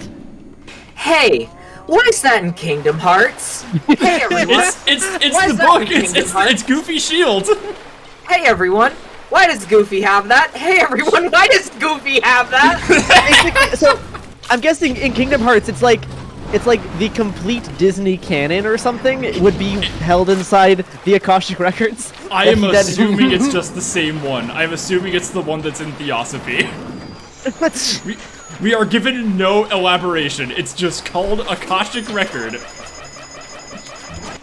I have to look this up. I have to get some type of clarification on this. I already sent Record, you a screenshot of the wiki article. Kingdom Oh my Hearts. God. Akashic Record Kingdom Hearts wiki. Yep, it's here. Yeah. Oh. It's a square shield, virtually identical to books held by the Bookmaster Heartless. The front and back covers have a brown border, while most of the rest of the book is dark purple. Each of the front cover's corners is decorated by a small silver claw pointing inward. There's a Heartless emblem placed dead center on the front cover. The pages of the book, visible on the sides, are tan. In Kingdom Hearts 2 Final Mix, a fragmentary passage birthed by sleep, a weapon, which is not what it's called, but anyway, the weapon is a palette swap of the Kingdom Hearts 2 version, but otherwise identical. The once brown border is now violet, the claws are black, and the rest of the cover gray. The pages in this version are silver. The Akashic Record Plus is yet another palette swap of the shield. In this version, the border is black, the covers are dark gray separated from the border by a thin, pale yellow outline. The claws are red and the pages are tan, like in the original Kingdom Hearts 2 version. The Heartless emblem is mostly unchanged, except for a thin white outline that is gained in this version. The Akashic Record's name is based on the theosophical concept. Akashic Record Plus. I actually didn't know about that. It has +7 strength, +0 magic. Nothing to do with magic. Does not affect it whatsoever. So good. Now the fact that like I keep forgetting about the implications that other Heartless have that exact same shield, which implies that like the Akashic Record is split into multiple tomes that are also used by guys whacking people over the head with it and doing nothing else.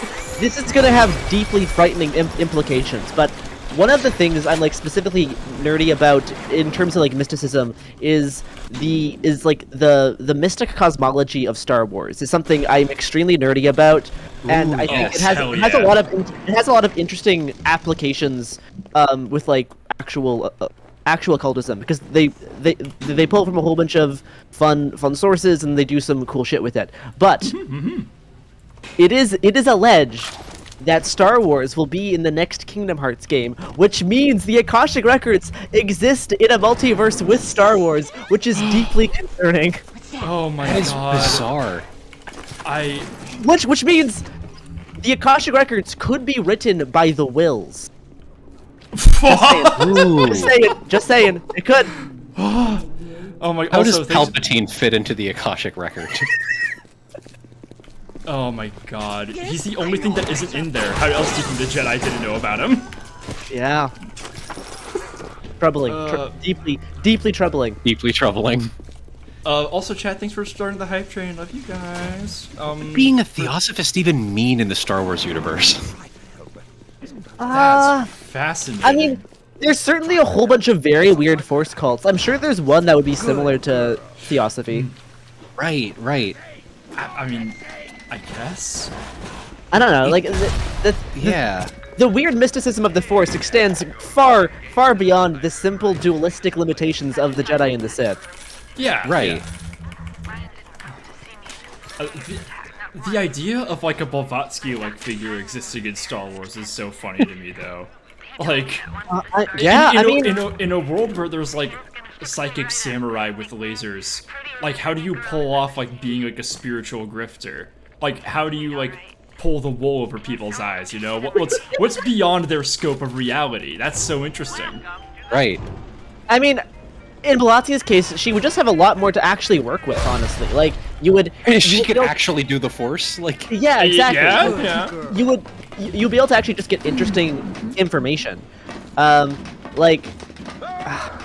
I mean, it is definitely my opinion that canonically in Star Wars, people who are not otherwise, like, quote unquote strong with the Force can still do Force magic. It just is like actually magic. Right. Such in the case of the Night Sisters of Dathomir. So you would just be able to develop a much more like a much more reliable magical system. Right. Ah, that makes sense. Okay. That's Like nuts. That's kind of cool. Man, you I got do me like thinking this. now, motherfucker. You're making me engage with Star Wars' world building. Okay, well, This is if you want to get into like some of the super weird stuff, you gotta revisit the Mortis arc of Clone Wars, revisit the arc where Yoda learns about immortality, revisit the World Between Worlds from Star Wars Rebels, and if you combine all of these things along with the Witches of Dathomir, you can actually put together a very interesting, almost Gnostic, like, cosmology of Star Wars and how it works. And then if you combine those with George Lucas's original notes for Episode 7, getting into, like, the wills, and then also the Episode 9 script written by Colin Trevorrow before it got rewritten by J.J. Abrams, he brings back the wills and Mortis into this very interesting way. Which would have kind of tied a ribbon on all of the mythology of Star Wars. Now, unfortunately, they hired J.J. Abrams to rewrite it, and they ruined that entire idea. Yep. But yeah, no, it actually has a whole bunch of interesting implications. And allegedly, Dave Filoni, who's very hit and miss, but his new Ahsoka series is going to tackle some of these things. Because it deals with what Ahsoka does post the Rebels TV show, where a few of her friends get trapped in like this almost like Twin Peaks Red Room type area. Ooh. What? called the World Between Worlds, which is like this liminal space between time and reality that exists within Star Wars. Man, Garrison, you have just made me single-handedly made me more interested in like extended Star Wars lore than any piece of media or like any interaction with a Star Wars fan has made me in like 7 years. literally, how dare you make me think that Star Wars might be interesting again? Like, that all kind of rocks. You're just getting my hopes up. I mean, inevitably it'll probably not be handled very well, but all of these things like are canon, and there's at the very least seeds of very interesting things that within the world of Star Wars, people, if we were in it, we would develop such very interesting mystical theories about how the cosmology works. Right. So it gives you a lot to play with, even if none of it gets like fully like canonized in like a this is how it actually works for sure. But it's because I mean, much like mysticism in like real life, it is all just ideas that you try to work with, and you will always uncover new things that challenge your preconceived notions of what reality is. Dead Nine's Speaking chat of- just slammed down in all caps Typhonian Star Warsism. Listen, we need a good Jedi sex cult. That needs to happen. Dude, I'm true. For real. True. What? Seriously, please, what are we doing without a Jedi sex cult? Okay, speaking of challenging preconceived conceptions about something, Sorry, someone just played a bass boosted General Kenobi in my ears. General Kenobi. Yeah, that chat, thanks for keeping the support up. What were we saying, CT? Speaking of challenging preconceived understandings, what's your take on midichlorians? So here's the thing.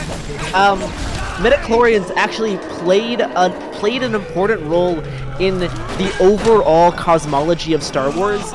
It's just that Lucas wasn't able to like finish it, so it left a really weird like bad taste in people's mouths because they mistook this as like a physical science concept when this isn't how it works. So midichlorians were the only person we really know who who talked about them a lot and who like believed in them as a thing was Qui-Gon Jinn, who was essentially a hippie in Star Wars. Like he is very much like one of the weirder Jedi who believed in a whole bunch of kind of more niche theories on how the Force works. And midichlorians were almost like microbial or like mycelium extensions or like puppets of something that's more like an entity in Star Wars called the Wills. Now, Wait, they're bloodborne phantasms? I don't know. Wait, I don't know. I think so. I don't know enough about Bloodborne to like confirm that, but from what I do know, I think that is a fair comparison. Yeah, basically, in Bloodborne, magic works the same way, where if you have more, like, little special slugs living inside of you, then you can cast spells.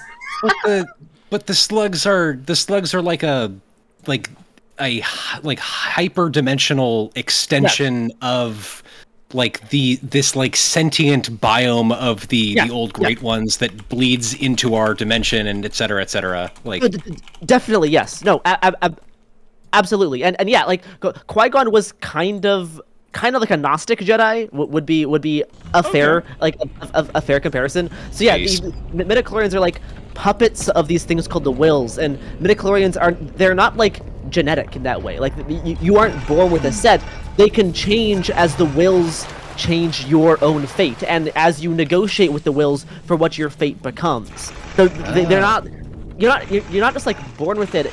It's not like a biological essentialism thing.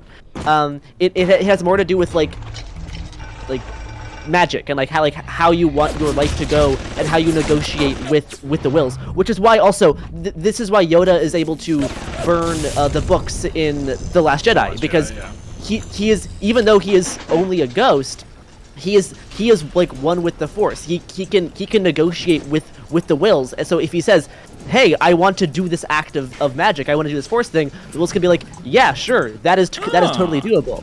Because I never thought about the implications it's of that. more That's like working with interesting. some kind of it's more like working with some kind of like spirit. Right. So the wills, the wills can be thought up as, if you have any understanding of like Grant Morrison's four-dimensional theory of how fiction works and how like comic books are a two-dimensional thing. We are three-dimensional creatures. We write comic books and they exist in their own second dimension. Theoretically, then there's a fourth or fifth dimensional thing that is writing what our lives are, and we are essentially a comic book but in the third dimension. So the wills exist on one level higher than the people in Star Wars, and they write everything down. And they're called the wills because they will things to happen. It is a stupid pun. George Lucas invented it in the 1970s. It is a bad pun, but it has stuck with the series ever since then. I will never harp on George Lucas for being bad at naming things. I don't care. Yeah, no, like, it doesn't matter. Exist. Who fucking cares? So there's these wills, and there are a few cults that actually recognize the wills as existing. Oh, cool. There is so the Church of the Wills makes an appearance in Rogue One. Chewett Emery, that guy who believes in the Force but like isn't a Jedi. Oh, He is one of these cultists where he believes in the wills as these things that act things into being. And the original script for Star Wars was called The Adventures of Luke Skywalker. Let me just check this here actually. Journal of the Wills. You made Rogue One so much cooler. I'm so mad at you. Journal of the Wills. Okay, I need to go to Journal. So one of the original drafts of Star Wars, I forget the exact name of it, but it was something like the Adventures of Luke Skywalker from the Journal of the Wills. The Journal of the Wills is literally the book of reality that the wills are writing. So the script of Star Wars is the reality of Star Wars. The wills wrote the script. They're the ones that are making every single thing happen. That's nuts. It's so weird. So all the Force is people like realizing there's some weird reality connection, and they're starting to manipulate it. Like that's all that using the Force is understanding this weird metaphysical like underpinning to everything in Star Wars. It surrounds us, it binds us, it holds the galaxy together because it literally is everything. Right. So people that learn to interact with it, you almost like bargain with it in various ways. So this is the most like batshitty part of Star Wars. No, but that rules.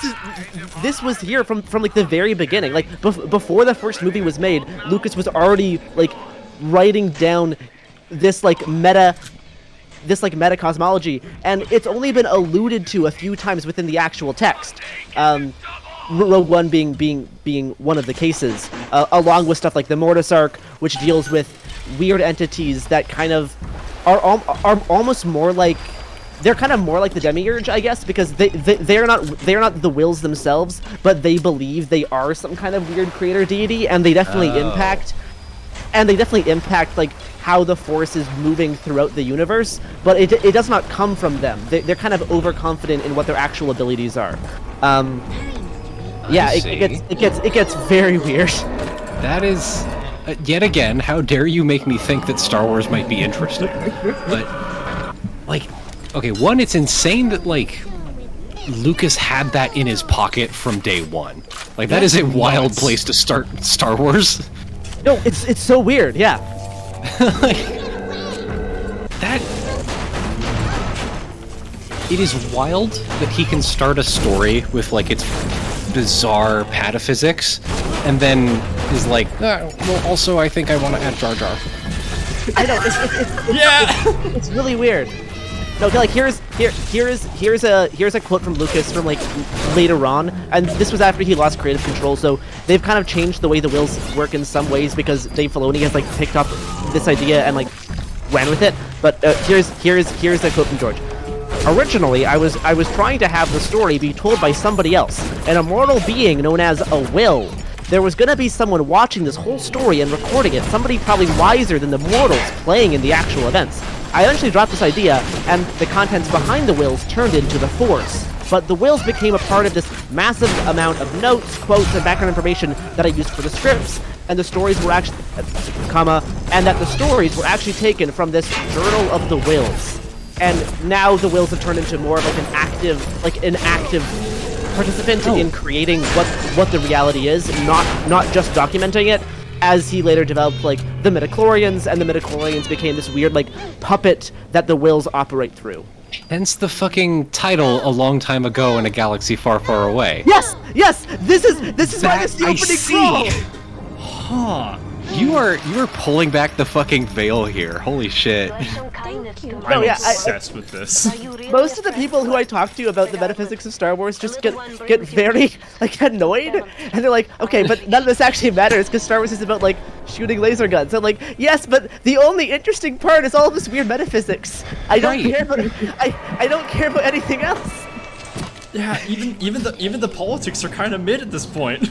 Yeah. It's like once Star Wars manages to break out of its Taoism plus Catholicism angle, like once you get out of that like little cage, like there's so much fascinating shit going on with its metaphysics. It's either that or you do shit like Mandalorian and you just never have a single lightsaber in the entire show. It's like you either gotta ignore it or just or do something super interesting with it. Which even the Mandalorian couldn't do because now we have Baby Yoda who's a Jedi and we have lightsabers. Yeah. Nice work, guys. At the very least, the Ahsoka show is going to be dealing specifically with these concepts. That's dope. And that's good. It could turn out okay, or it could be kind of mid. Who's to say? I'm gonna be honest, if it was about all of the things that you just said, that would be awesome. From their track record so far, on episode 2, a character from an obscure comic is gonna show up, and then the show's gonna be about them instead. I gotta say, the one problem with Star Wars is that it's really good and I like it, but the media sucks. Yeah. Listen, I don't know what they're doing on that Disney Plus shit, but they're making everything Marvel. Except for Andor, which was actually decent. Yeah, Andor was actually incredible. I keep hearing that it is. Yeah. I really liked Andor, but every episode of Mandalorian now is like, okay, am I gonna watch an episode of The Mandalorian, or am I gonna go on a Wikipedia article? So, and there's actually been there's been a few small segments of the canonical Journal of the Wills actually written by Alan Dean Foster, and this one segment I think will be kind of fun.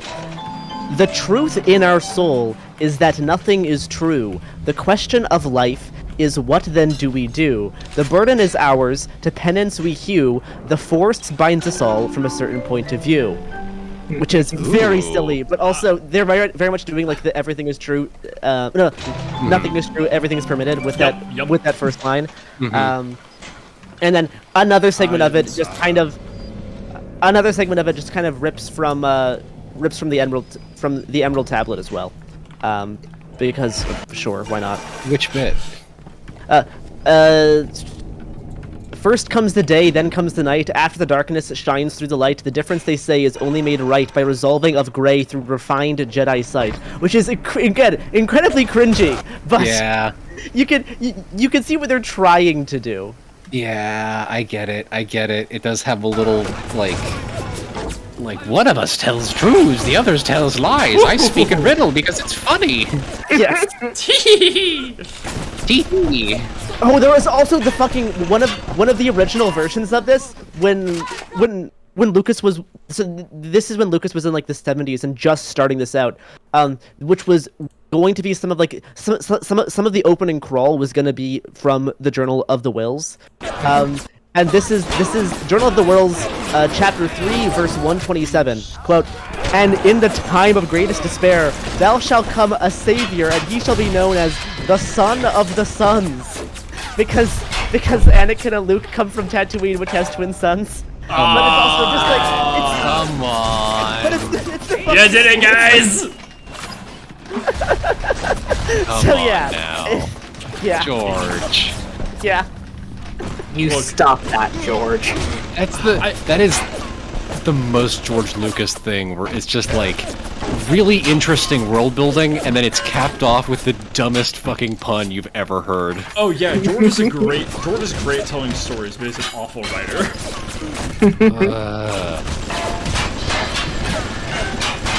So yeah, that is the TLDR on the wills and the metaphysics of Star Wars.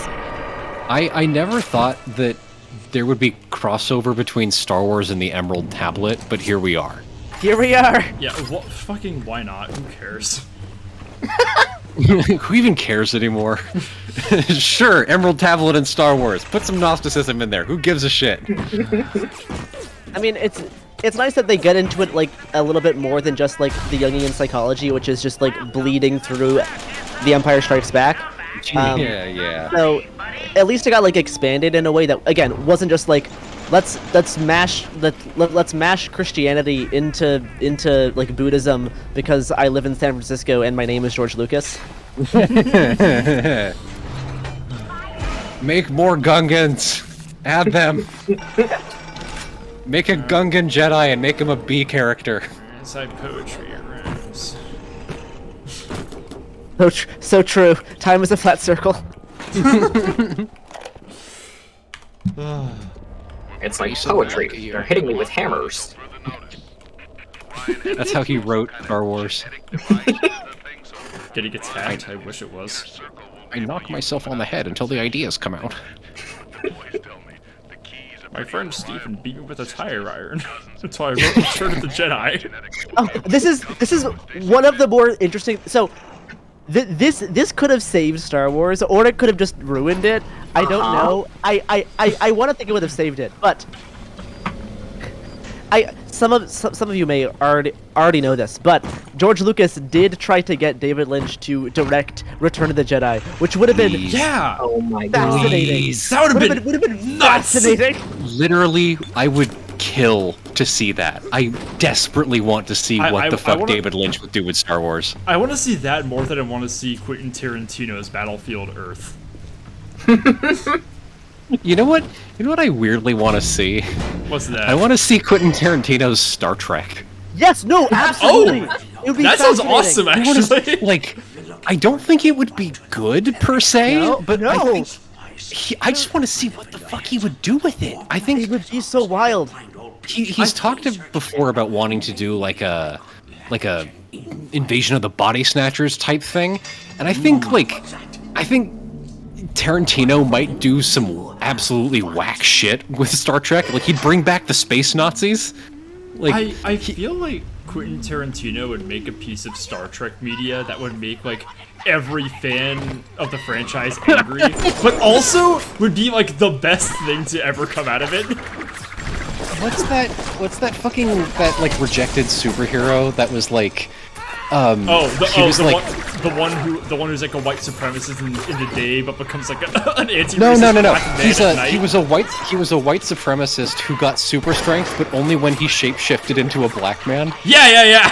And they described him as like the sort of thing that offends just about anyone with any sort of opinion at all. Yep. Like that's what Quentin Tarantino's Star Trek would be. It would just be like, it'd just be like, dude, what is this? Why did you think this was a good idea? I need it. I need it to happen. I want to see it. There is one of we more recently found one of the original archived copies of like the two-page Star Wars pitch that was titled Journal of the Wills, and this is interesting. The first like sentence reads let me see. This is the story of Mace Windu, a revered Jedi Bendu who was related to C.J. Thape, a Padawan learner of the famed Jedi.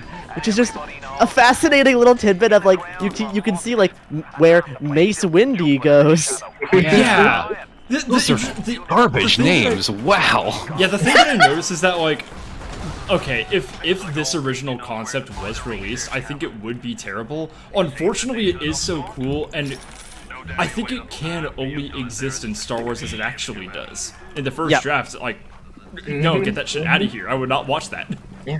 Some serious first draft vibes, but I love it. Truly. This is interesting though, because like the Jedi's first name was Jedi Bendu. And Bendu has a whole bunch, like, the word Bendu has a whole bunch of interesting implications. Eventually, like, the dark side and the light side got separated out into these two things that got represented by these, like, anthropomorphized deities called the Ashla and the Bogan. The Ashla is, like, the light side of the Force, the Bogan is the dark side of the Force. And it is now canonized that there is, if you walk, like, the middle path, that has been anthropomorphized in almost in like an egregore sense into something called the Bendu, which is in Star Wars Rebels. You actually Powers was saying that in chat. Because fascinating. Because some writers try to take this in like a non-dualist direction. Other writers are like very strictly dualist. So you have kind of an internal conflict within the Star Wars creators and how much of this, like how they want to shape the overall canon cosmology, whether it's in a non-dualist standpoint or a dualist standpoint. Because a lot of people are still kind of married to the idea of like the light beating the dark. Catholics. Catholics. Yeah. Destroy all of you. Kind of, unfortunately, it reinforces some of that frustrating dualism. That is fascinating, and I understand the frustrations with the dualism. It is one of the worst things about Star Wars. Indeed. It is one of the worst things in general. Yeah.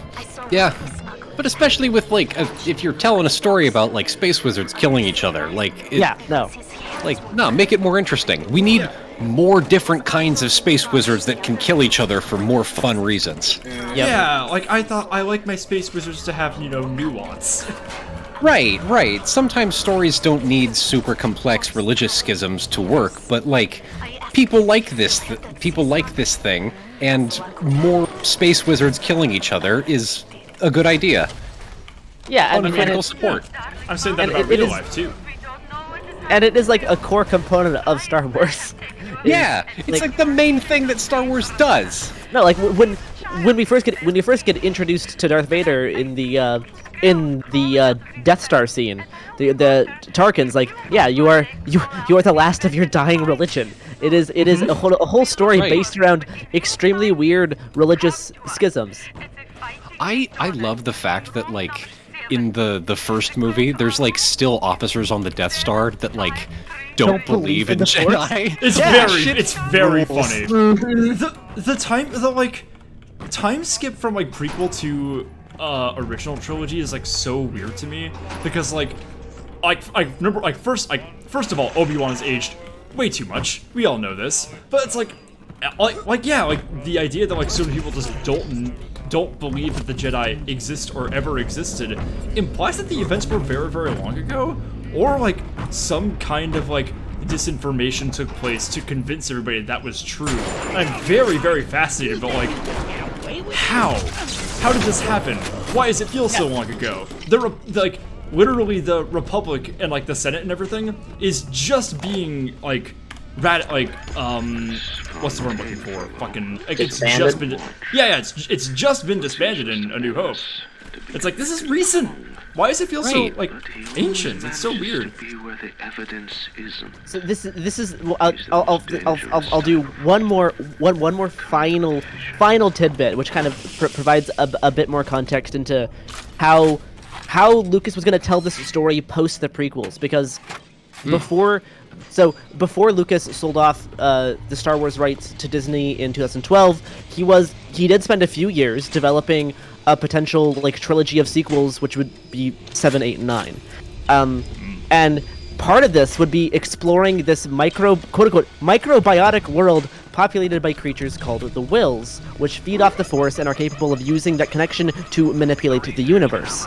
Lucas thought that that the Force-sensitive characters in Star Wars are, quote, vehicles for the Wills to travel in and around, unquote, and so Jedi and Sith or any like Force user is this conduit with the midichlorian concept being the way that the conduit is used, and so like in a sense like the midichlorians are both midichlorians and the Wills just are the actual Force. Like, that is what the Force actually is.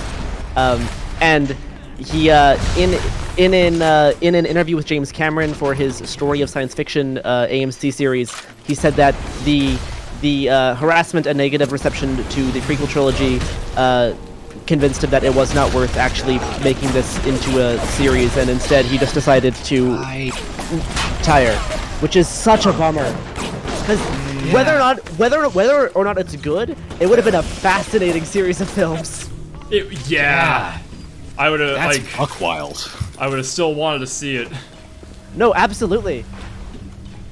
That is fascinating. It's like I kind of understand though. People did not like the prequels like a lot. No, like they were cowards about it.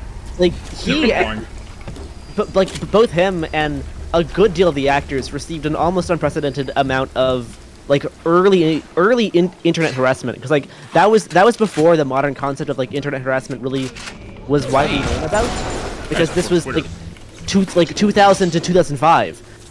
But they received so much harassment. Like it drove multiple actors to like almost commit suicide. Like not to mention the poor guy who played Jar Jar Binks. You know, his life. No, yeah, him. No, he the kid that played Anakin. Him too. Fuck.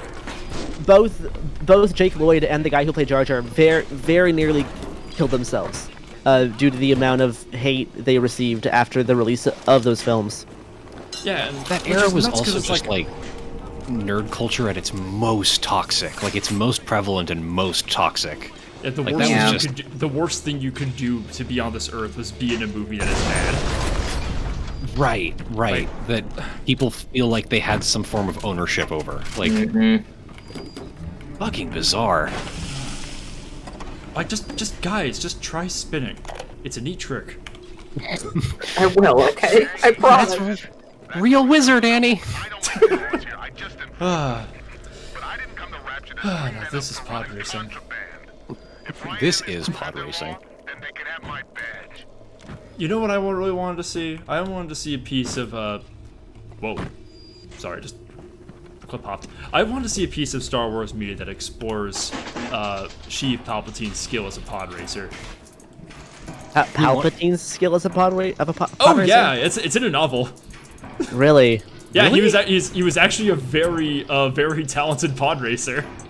Was this one of the old canon novels or one of the new canon novels? Looking at the wiki for Sheev Palpatine right now. It's in Darth Plagueis. It's in the Darth Plagueis novel. So that is sadly no longer canon.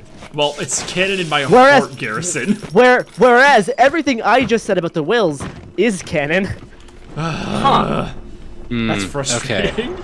Not a single hit in canon for Palpatine and pod racing. Well, that's some shit. Switch over to the Legends the Legends side. Let's see. team had hated Plagueis for a nearly 10 years after the Sith Lord had supported Gardulla the Hutt's plan for a new pod race course on Tatooine, and had financed the exploitation of Naboo's plasma reserves, both of which threatened to seriously affect Malastaire's finances. That is the only hit. I'm not seeing anything else about pod racing here. Really? Anakin, listen. They're taking my pod racing skills away from me. They're grinding my cool racing pods up into dust. They're taking me off the track like a lame horse. Please, I want to feel alive again. I'm good to drive. I've only had a couple.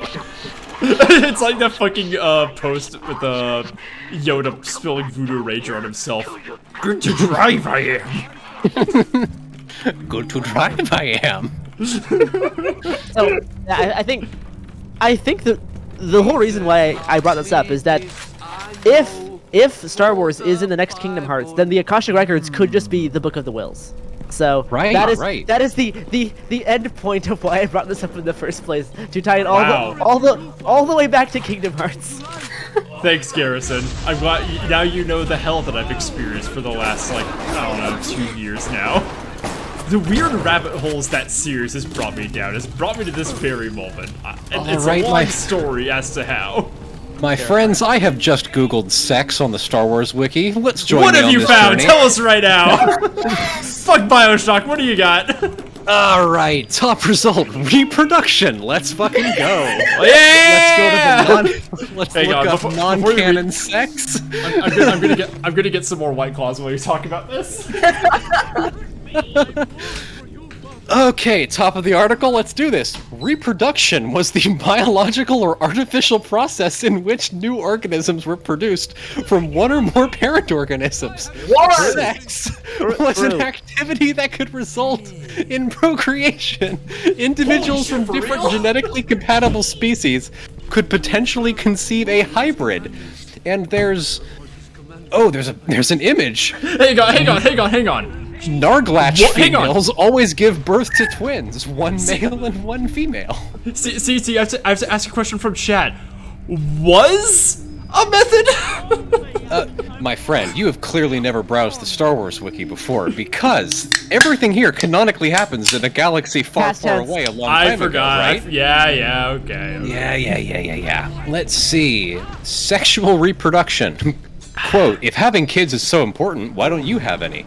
I am a Jaunwine. It is not for me to choose a wife, but for a Gand to choose one for me. At that time, I shall proudly commit genetic fusion. The idea loses something in translation there. That was a quote from Corin Horn and Oral Quirg. I don't think Corin Horn is canon anymore, actually. This is in the... No! Garrison, we're looking at non-canon Star Wars sex right now. I'm just making sure. I just wanted to. I wouldn't want anyone to think that Corin Horn is currently canon, because that could cause a whole bunch of issues for new canon. I was just he does not fuck. Listen, wouldn't want to spread misinformation. As a Corin Horn fan, one of the last few, I cannot have misinformation spread about our horny comrade. Corin Horn will return. Horny boy. Okay, let's see. Behind the scenes for reproduction. Oh boy. Although the 2002 film Star Wars Episode 2: Attack of the Clones establishes that the Jedi Order members couldn't marry or have children, Star Wars creator George Lucas explained that despite their monastic regime, the Jedi were permitted to have sexual intercourse as long as they didn't form any attachments or possessive relationships. True. Yeah, true. Most people misunderstand the Jedi as a celibate order, which they are not. No, right. Never happened. They're just not allowed to catch feelings. Yeah. All right. Luke Skywalker was trucking and fucking those years between 6 and 7. Oh, there's an article for sex droids. Let's look at this. Yeah! Let's go! There's a whole extremely morally dubious, like, sex worker droids, but it's only dubious because droids are, like, also kind of slaves. So it's like, Sex droids were a type of droid that was used for recreational sexual activities. the local CEO of the Lorinar Corporation, Niftmac Daimura, often used sex droids and vibro baths. Vibro baths! Lifestyle. This article is a stub related to droids. You can help us by expanding it. Oh, I will. Go fuck Not your own the droid. droids, man. You know I will. Desperately want to know what the fuck a vibro bath is. Oh my god. No. Nothing on vibro-bats? No, we got vibro bayonet and vibro machete. Nothing. What is nothing what on is a bath. vibro machete? I can explain this. I know what this is actually. Tell me about So, it. Educate me, Garrison.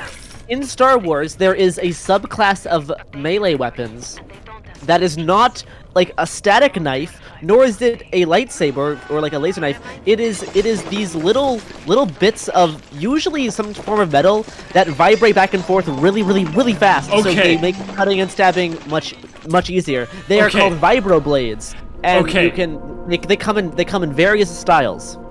Garrison, have you played Metal Gear Rising: Revengeance? No. That is exactly how the swords work in that game. Okay, I mean, yeah, it is pretty common across a whole bunch of a whole bunch of sci-fi. That fucks. I might have a lead on the vibro bath though. Just give me a sec. I swear I'm going to crack this case. Please, we have to. They have to cite this somewhere. Could you, like, sneak in misinformation into the non-canon Star Wars wiki? Like, could you just say vibrobaths are a real thing and they're not? Do you think that somebody made them up I feel like for malicious purposes? there are citations. It says that they're from some book called like Sisters of Twilight or something. But That there's is no like. that is also what I'm looking at. Okay, I have it. I have a link on boards.theforce.net. So this is a Star Wars forum. This post is from 2003 by Ken Kenobi. There are also personal versions of spas, such as the Vibro Bath, which is a form of sonic whirlpool used to relax muscles, and the Pulse Neater, which is a form of water-based massage system. Well, and they sell can- those at Goop for $8,000. All right, boys, take him to the vibro enema. Oh dear. So dark in here. Wait, the name Jesus exists in Star Wars? Shut the fuck up. Hang on. Oh, Well, No. did- This is an artist who like wrote Okay, one okay. of the comic books. Okay. Bill, here's something interesting is that a few times in Star Wars people have said like damn or like hell, which has Right. actually introduced a whole bunch of problems because Right. how can they say hell and damn? What does that mean? How can hell exist? So they have canonically made hell a concept in the Corellian mythology. So on the planet of Corellia, they believe in a metaphysical hell that exists unique to the planet of Corellia, which is why Han Solo mentions it, because Han Solo is from Corellia. So they had to. But the only reason why is because they had to explain like Harrison Ford's ad-lib by inventing this whole fake mythology for this planet. Oh, I love that. It's like the fucking Clone Wars thing where they had to keep Anakin and General Grievous from meeting for the whole Yes. fucking show. Yeah! There's a throwaway line in You're 3 taller where than he's I like, expected. Thought you'd be shorter. Exactly. Oh, that reminds me. So Garrison, CT, and I, and a bunch of our friends are all writers with their own stories and everything, and we've all started this running bit that in all of our fictional universes, Grand Columbia is canonically still a thing. Like at some point, Grand Columbia was formed. Yes. What is Grand Columbia? Oh, I am okay. So do you know Simon Bolivar? Like, does that name ring a bell? Yeah. Well, so he was trying to unite several South American countries into a single republic at one point in history, and led several revolutions against Spanish colonial power. Cool Yeah. fucking dude. They Yeah, did not very succeed, and so but he's a cool ass dude. So we've decided that like in all of our fictional universes, we're gonna make it so that Simon Bolivar's like revolutions of independence were successful, and all of South America has been successfully united into a republic. Okay. Okay. Oh hell! Which is very, very funny because I think in a couple of our stories, like South America is not a thing. So yeah, Go ahead. I know that is. I do like that style of like historical revisionist history. There was something in like the Final Fantasy universe where like there's an etymology. Like there are characters that have weapons that are like, they're called gunblades, right? They look exactly like what you're imagining. It's like a big revolver with a big old like knife sword coming out of it. But there's an entire etymology to it where it's like gunblades are named after this order of knights that was organized by a character named Queen Gunmar, who invented them. Like, and it's like there's this whole like 200-year history that explains the fact that there are things called gunblades, but they don't actually refer to the fact that they're guns. It is a gun and a blade. Because gunblades don't I believe gunblades don't shoot bullets. They shoot magic or something. Like they're not it guns. is like that. Yeah, somebody in chat says vibrational power charges or something. Like, I don't know. What I love is how in Final Fantasy VII, in every single bar you go to, there are like neon signs that say Texas. it's like, where is the Texas? I want to know. What's up with that? Oh dear. We have this long running gag about the very. We made this one joke, CT and I, in like a group chat or something, where it was just like, if I were J.K. Rowling, I would say all of Pan-Serbia gets its own wizarding school and then turn off my phone. And which has led us down this entire rabbit hole of just making like the absolute worst geopolitical map we can think of for J.K. Rowling's fiction. Oh yeah, stuff like we give China a wizarding school, but you put it in Taiwan. Oh no. I'm a big fan of Ukraine is still waiting on Russia for approval to put their own wizarding school in the provisional capital of West Moscow. Oh dear. Just trying to make it as terrible as possible. Here, Mojave. It has been about 2 hours. I think I'm about ready to duck out. But right on. This has been lovely, everyone. Thank you for the game show. That was incredible. Yeah. Thank you all for being such good sports about it. Thank you, Vesty. And Garrison, nice to meet you. Yeah, nice to meet you. Yeah, and Jamie, I will catch you later. Be safe. Fairly well, friends. Don't be safe. The snakes will get you. All right. Snake check. Oh. Okay. There's been something on my mind for the past 2 hours, I think. That I think I should probably mention now. This game has the Big Daddies in it. Yes, It has the those Big big Daddies. divers suits characters. I have fought 2 of those while we were talking about Star Wars I'm gonna and the be, game show. I'm gonna be honest. I always thought that the Big Daddies were like. I thought that they were Mario characters growing up because I read Nintendo Power magazine and Mario Super Strikers Charged was the edgy Mario game. I thought that the Big Daddies were like Bowser in a suit or something. Their proportions are so goofy. That's very funny. Thank you so much for getting that off your chest. I love that. You can probably find like some mod which takes them into some like pirated copy of a Nintendo game you can get online. Oh yeah, what's that one fucking fighting game that has like every single fictional character that like runs like ass? I don't know. I know what you're. I've seen screenshots of what you're talking about, but I've never learned its name. Yeah, I want to play that on stream so bad. Mugen, yes, Mugen, the one where you can fight like Hank Hill versus fucking M. Bison. Is that multiplayer?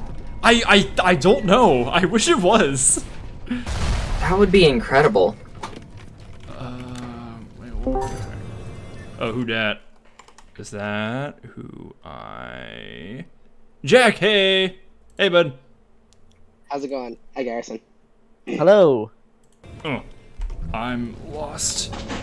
I'm being attacked. Oh shit! I have like, I have so many dollars to buy this.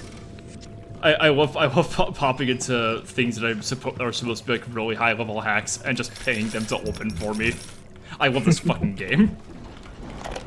It's what libertarians want, really. Ah. So we haven't really like talked too much about like something that I found very, very interesting about this, because I was researching a little bit about this game going into it because I haven't played it in a few years. So I was talking a little while ago in a VC about how like auteur video games are kind of a thing. Like Metal Gear Solid, yeah, like Kojima's definitely trying to be one of those. Yeah. You get that with like some Final Fantasy guys, with Miyazaki from FromSoft, definitely. But there aren't a whole lot of those in like at least Western games, as far as I know. Like that's just a less frequent phenomenon, and I think that there's a few reasons for this, but I'm not really interested in that right now. How Ken Levine, the guy who made this though, is definitely trying to be like an auteur game creator, which is very interesting to me. It's like he was while making this game. Oh, I love the Bible. David Cage, definitely. No, yeah, David Cage is definitely trying to be the American auteur game creater. Really funny. I don't think he wants to be. He doesn't want to be though. He doesn't want to make video games. No. Yeah. You don't have to be an auteur to make something. You just have to slap your name on it. Come on. He just has no respect for how video games are made or like why they're engaging as a medium. It's fucking. I hate them. Is David Cage French? I don't know. I no. think he is. We'll have to Google David Cage to find out. I don't. The problem. That's the problem. I don't want to. French. Okay, never mind. Opinion. We can ignore that. He's French. It doesn't matter. Yeah. Oh, hey, it's another big ditty. Man, I got an idea. Yeah, so David Cage also very much trying to do that. The thing with Ken Levine is, he had to really market the hell out of this game because he, like, part of the way, like, halfway through making it, he had to sell his studio out to 2K. So, like, just so it could even be made. So he kind of had to, like, do a lot of marketing for himself, right? Now, that's really interesting. And you'd think part of that would be like he's this, you know, really like really in tune with the game he's making. His artistic intentions are very well documented. Like you think that that's the case.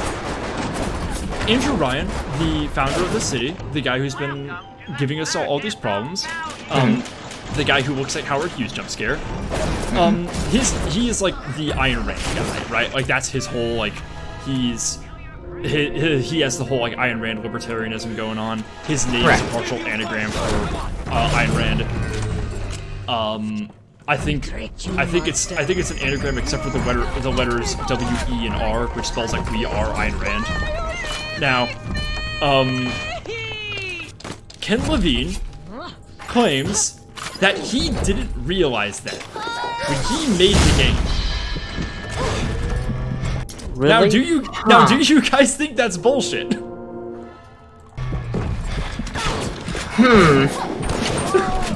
Do you guys think he might be fucking lying? I think he might be engaging in some classic trickery right there. I'm gonna be honest. That sounds like bullshit to me.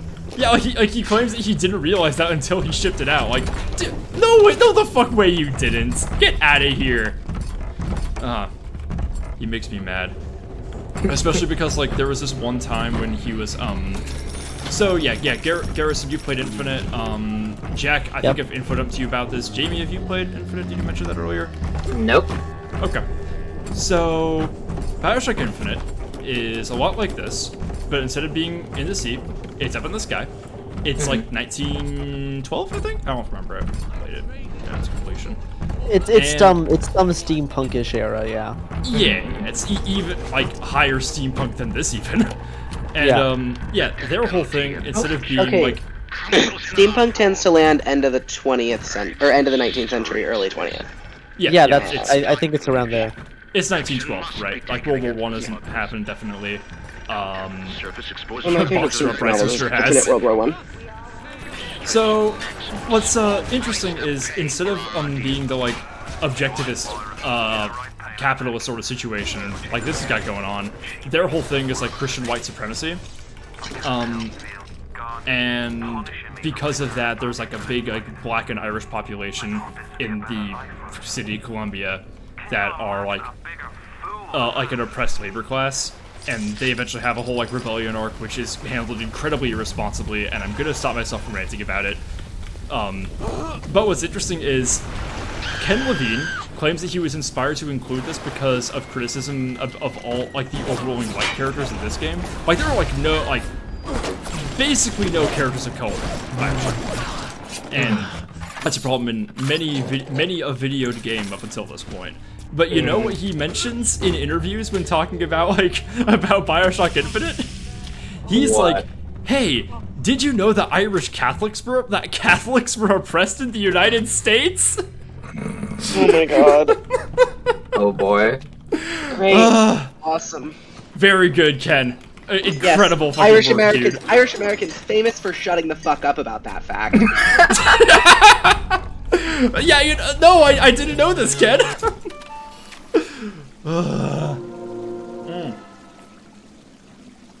Yeah, Irish, my favorite people of color.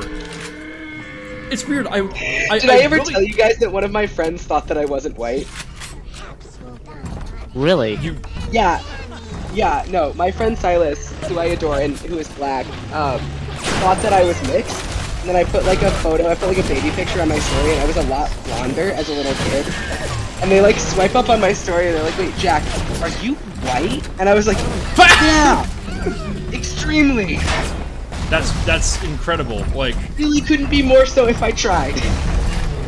This is gonna mean a lot more to Jack and Jamie, but I used to get that. People used to say that to me. People used to be like, "Wait, yeah." Back in school, like people thought I wasn't white, based on I don't know what. I will say I did have a beard in that period, which, yeah, sorry if that's shocking to you guys to imagine me looking like that. Yeah, it was before. God, at one point your blog showed me some of your really old selfies, and I straight up didn't recognize you. I'm considering like deleting those or taking the tag off of them because like. Understandable. Maybe just taking the tag off because they're just so jarring. But like, I will say, when I have a full beard, I look much more Slavic. Mm-hmm. I've been told this.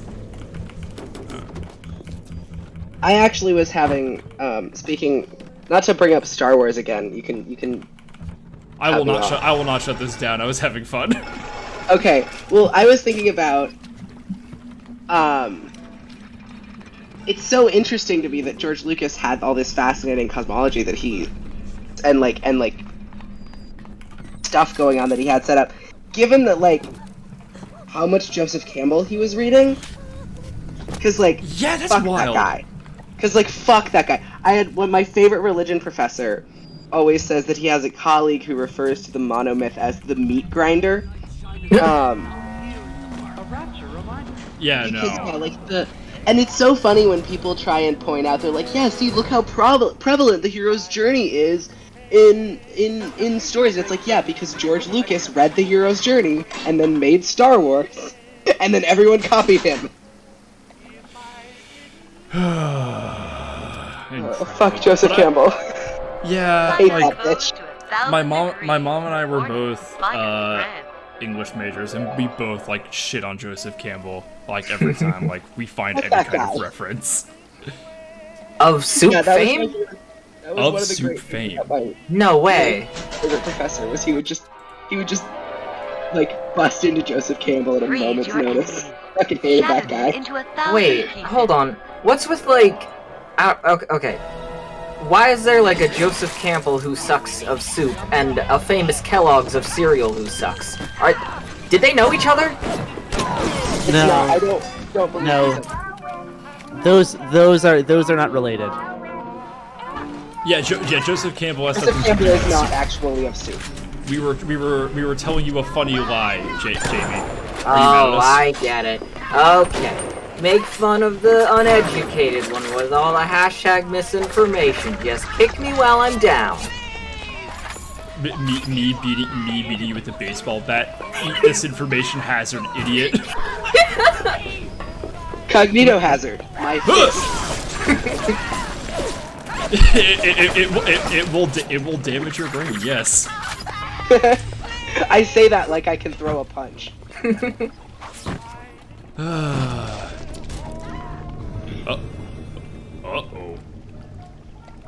You have not. What'd you do? They're just like, uh-oh, are you sure you want to proceed, you weak little idiot bitch boy? And you know what? No, I don't. I want to keep exploring. Oh, God. I'm having a lot of fun. This is about as...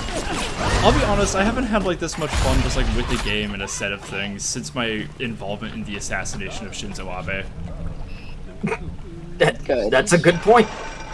Oh. I'm glad it's reminding you of the good old days. Well, you know, Henry Kissinger still lives. Yeah, I should probably not say that and let Garrison just guess what that I mean by this. Don't worry Just to about say. it. Just to say. Yeah. So Garrison,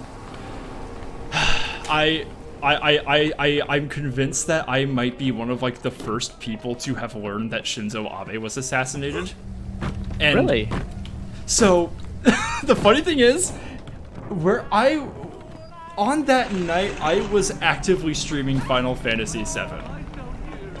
And minutes after, like, it was announced that Shinzo Abe was, like, shot and in critical condition, I see it in my chat. And people are just out here just casually dropping that he had been assassinated. And we're all just like, we have to stop everything that we're doing to go look at this. And we do, and lo and fucking behold, I just have no idea how I'm gonna recover from this. I don't know what other worlds there are to conquer. I think at this point the only thing that I can do to top this is just stream while Henry Kissinger is dying. Well, I fear he might outlive us all. So I don't know. Well, what's gonna? This is the problem: is you're gonna have to be like streaming all the time once he goes into the hospital. Yeah, like people have been telling me that the more I complain that he's still alive, it adds another week to his life. That's possible. I don't know. You do get the sense that he thrives off of like the, Roger Stone, like he like thrives off of people being like, God damn it, why isn't this guy dead yet? Yeah, it only makes him stronger. But on the other hand, it is really fun to complain about why he's not dead yet. All magical words wear out eventually. People in chat are screwed for Henry Kissinger sub or streamathon. No, fucking absolutely. Like the moment that shit happens, you guys are hearing from me. Good girl. Oh, It'll be glorious. Thanks for playing those guys. You're not gonna trip me up right now. I'm in a different. I'm not in that kind of space. I have a bunch of So like. you don't know about the button. Yeah, chat. Yeah, Garrison. I have a bunch of like little sound alert buttons. Some of which are specifically designed for chat to try to get me to be horny on purpose. But for some reason, tonight's just not the night for it. Sorry, guys. Good for them. Too much knowledge. Yeah, it's all the Star Wars. I view Star Wars as like very non-sexual. Listen, from everything we learned earlier, there's no such thing as sex in Star Wars because it's past tense. Yeah, not anymore. There's no sex in Not Star Wars anymore. I also do love some photo mode. Oh, die. What the? Hey, this character's mad at you. But I also find it interesting because like this game is also kind of a soft parody of like a libertarian seasteading, right? Like these bitches are still doing this with like crypto money now. Like they're just kind of have this idea that they can just kind of take to the sea and live in a place with no laws and not pay taxes. But bitches with no skills really think they could do this shit. Yeah, because none of them have any skills or like know how much land it takes to feed a population. None of their shit keeps not working, and they keep wondering why. Sorry, they're playing the Taking the Homicide Syndrome right now. I can't concentrate. This is the problem with being on call, guys. You miss out on all of the sound effects. That's all right. I think I'll manage. You're better off. You're better off just kind of inferring whatever the hell is happening to me. I can Most just leave of it the up time, to you can imagination. tell when they hit the horn button because she just stops and or moans out loud. Again, not the right night for it, but that does happen. No, not tonight, but yeah, usually. I am kind of sweaty though. I'm taking off this jacket. Sorry, chat. I know you guys asked for it, but I can't do this. Ugh.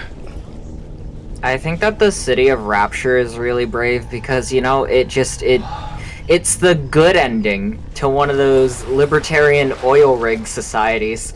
This is what would happen if it worked for a while. There's this quote that Andrew Ryan has. He said there's this at some point he goes, people tell me it was people ask how it was possible to build Rapture at the bottom of the ocean. I say it was impossible to build it anywhere else. Right? And I'm like, hey, Andrew, it looks like it was pretty impossible to build it underwater too. Like, it didn't work. Also, I'm gonna be honest. If the only way you can make your little society is by having it at the bottom of the ocean, maybe that's bad. I mean, I don't think it actually is a paradise, right? Part of the game is realizing that this is actually a hell. Yeah, it sucks really bad. It sucks to be here. It's because he has no other ideas for like a new society except for no one can tax me or tell me, Andrew Ryan, what to do. So he just kind of accidentally invents government again. Like, because the only way that he knows how to maintain any kind of power is a fucking gangster regime. It's by making a society filled with drug addicts and giving them guns. Like, that's literally all of the enemies we're fighting. They're splicers, which are guys who are so souped up with Adam, like the crazy shit that makes me like shoot lightning out of my hands. That they're so hooked on slop that they have no choice but to do whatever Andrew tells them to get more slop. Huh. I love stories that are really normal about people. Yeah, it's pretty cool. It's awesome. Love that. Me with my cigarette habit, like, great, thanks. Yeah. It's one of these suck like the Marlboro Man's dick every day. It's one of those fucking Jungian ideas that the idea that like that the absence of choice brought on like that people like subscribe to addiction somehow like deprives you of the essential human experience of having free agency and therefore makes you less than human. Cool. It's like that fucking and oh awesome. Boy howdy, they take that in an actually very interesting place later in a way that is very iconic to game history. Anyway, one thing that's fun about the Rosies, they will not aggro you until you either get too close or attack them. So right now we can just we can just we'll oppose them. Hold on. Okay. Now die? Okay. Ooh! Never mind. Uh-oh. This isn't looking ideal.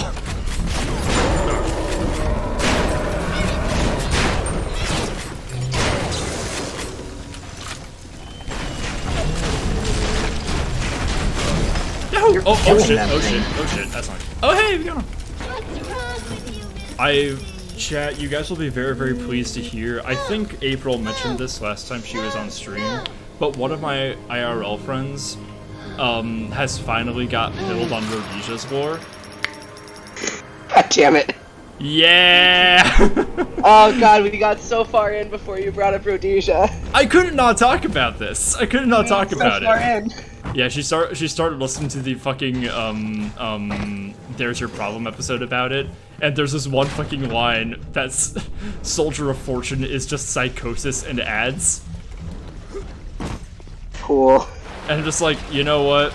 That's just so is my Twitch channel, bitch. You're not really special. That's just like being alive, man.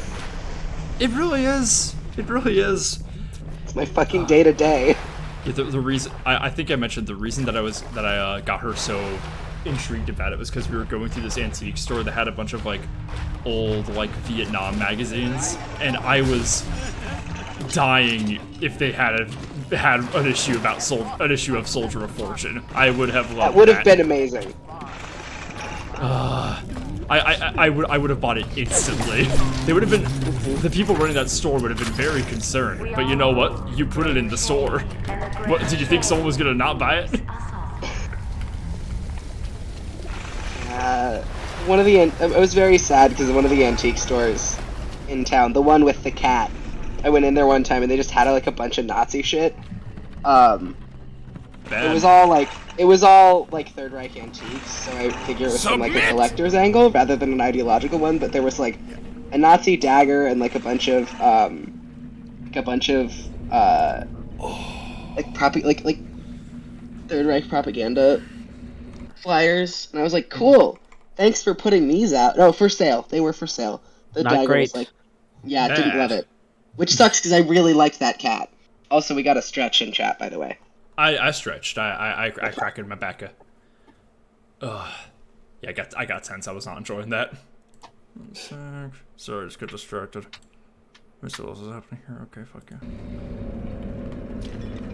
I was like trying to figure out what you said like probably like a minute or two ago about ads, and I was like, aim down sights? What does that have to do with anything? And I was like advertisements, obviously. Jamie, you are so powerful. I've got some sleeping. I ate some sleeping treats, and I think they've kicked in. I see. You have become so sleepy, warm, and cozy that your brain has rejected the concept of capitalism.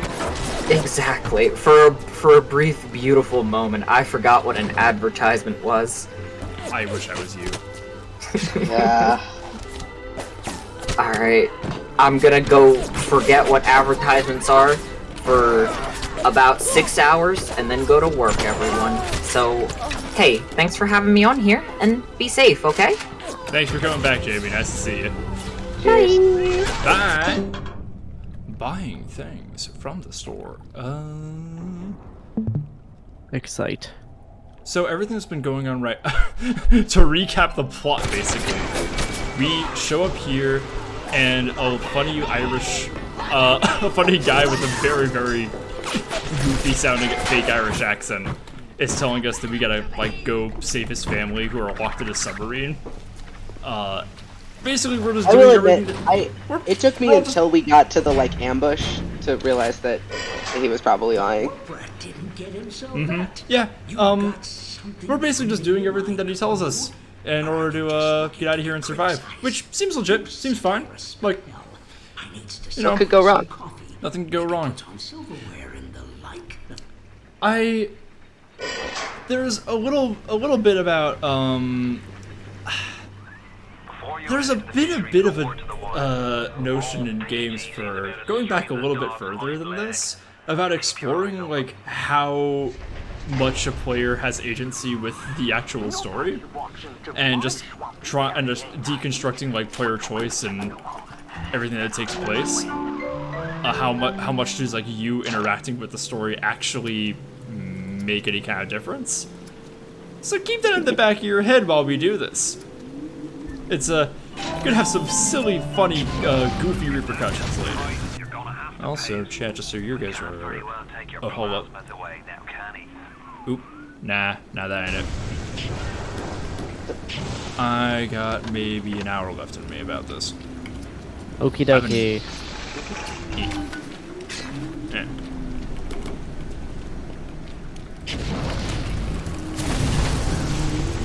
I completely forget what this guy's deal is. He just gives you a camera and tells you to do some shit. I don't really care. Oh, that the clown that sells you all the shit in the vending machines. That guy's voice is Ken Levine. That's the maker. That's the creator of the game. I don't like that he's wearing a ring gag.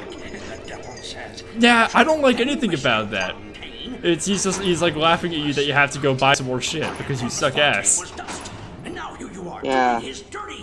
I guess that makes Ryan a bum, and you I can't see. I can't. I'm I lost. can't see anything either. Yeah, that is very hard to look at. Bitch. Huh? Atlas, he was ours. Oh, not on the radio. Ah, there he is. Oh wait, hang on. They wait, must spend. They must spend a fortune on like all of the high-powered water pumps to keep this in any way sustainable. I know. Like a whole third of Raptor's infrastructure is just like pumping water that leaks in. Yeah.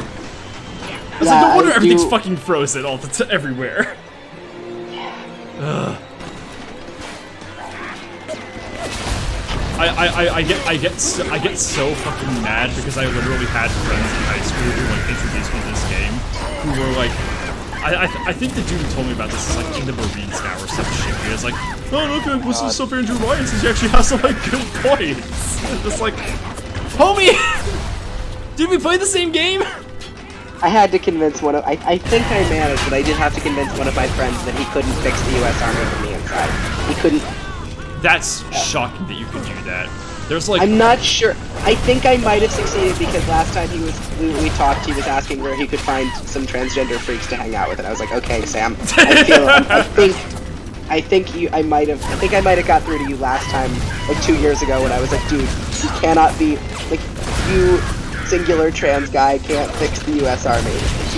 That's not how that works. Please don't join the army. I actually like you. It's like there's not enough words in any order in any language to explain how you cannot change how much the you US cannot Army fix the U.S. Army. from the inside. Really anywhere, I'll be honest. I think we fix it when we like eradicate it. Yeah. To bring it back to America's Army, no video game is gonna tell the world how great the U.S. Army is. Like, I don't think there's gonna be anyone in fucking Sarajevo who's gonna have their mind changed about the like this was 2002, right? I probably have some fucking cousins in Bosnia or something, and I don't think that their mind would change about the U.S. Army. Many of them were like, well, you know, I was really upset with the U.S. Army for a number of things, but after I played this video game...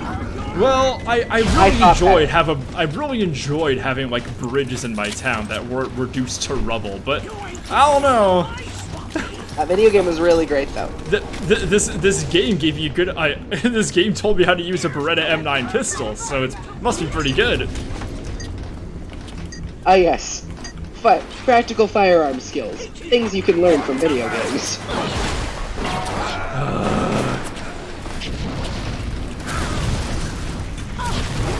Oh, hold on. You're in water. Oh, now I'm water. I'm trying to, like, light them on fire to get them to go into the water and then shock them. Let's see.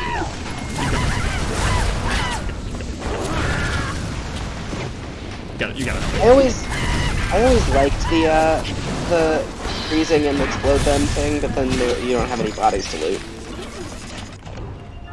Did I turn off telekinesis?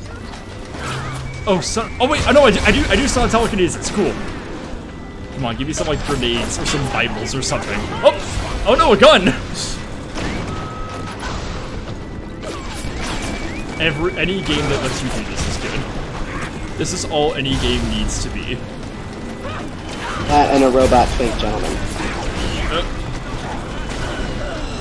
Yeah, you got him. See, Garrison, I do think that part of the reason that you might enjoy Metal Gear Rising: Revengeance is purely just for Raiden. You said Metal Gear Rising: Revengeance. Yeah. Yeah, which is, you guessed it, not a word. Is that a Snake one? No, actually. So, yeah, that is the same series, but Metal Gear Rising is a game made by a different studio after the series allegedly concluded. There was going to be one more mainline after. It was made by the same studio that made Bayonetta, and rather than making it like the slow stealth, high dialogue, like slow-paced, moody game that Metal Gear Solid was, they make you play as a fun guy named Raiden, who made his debut in Metal Gear Solid 2, And they gave him like cybernetic heels attached to his body, a katana, and an ass that does not quit. And Leon Kennedy hair. Kinda Leon hair. He's like a little spikier than Leon, but He's a little pointier than Leon, yeah. he's a little spikier than Leon in general, though. Yeah, do you actually know too much about Metal Gear Solid, like, as a series? Not really. Yeah, so... Oh boy. Except that Snake is based on that guy from Escape from New York. Yeah, that's right. That's a deep cut, actually. It's wild because, like I said, a lot of the games are super moody. A good half of the games are like weird speculative fiction where... Okay. So, to bring this in dialogue with fucking shooters again in America's Army, Metal Gear Solid 2 came out in 2001, and in that game, Snake criticizes Raiden's VR training for giving him training that doesn't actually expose him to real combat, simulates the emotions of the battlefield without actually giving like the negative ones like panic or stress. But if applied correctly, is a perfect way to create a series of willing and perfect soldiers by just simulating combat to them repeatedly through the vehicle of a game like simulation. And it came out a year before like the military shooter genre was like a thing, which is nuts. You want to know what else is nuts about Metal Gear Solid 2 and Kojima predicting weird things? Yes. So this game comes out in November of 2001. In this game, there is a sequence in which a giant unmanned battleship careens through Manhattan Bay and collides into Upper Manhattan. There is a cutscene. Curious. There is a cutscene that was cut from the final release where it takes down the Twin Towers. Curious. Amazing. Yeah, Kojima. What were you getting at there? Imagine if you left that. Imagine if you left that in. Imagine the fucking timeline if you left that in the main game. Many such cases. Honestly, that's not even a joke.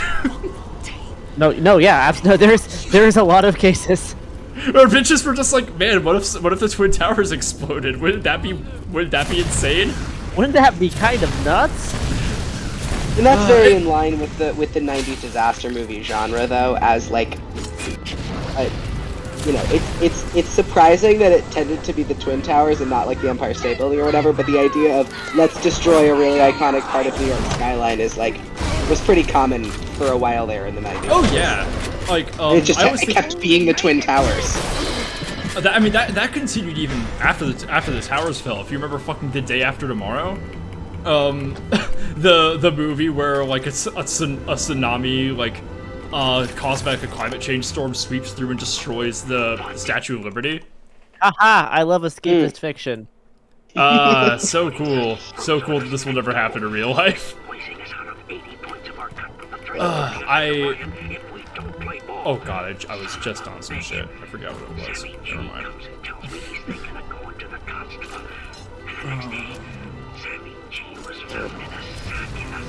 Yeah, my brain just completely shut down. Anyway, Hayao Miyazaki would have left the Twin Tower destruction scene in. He would not have cut it.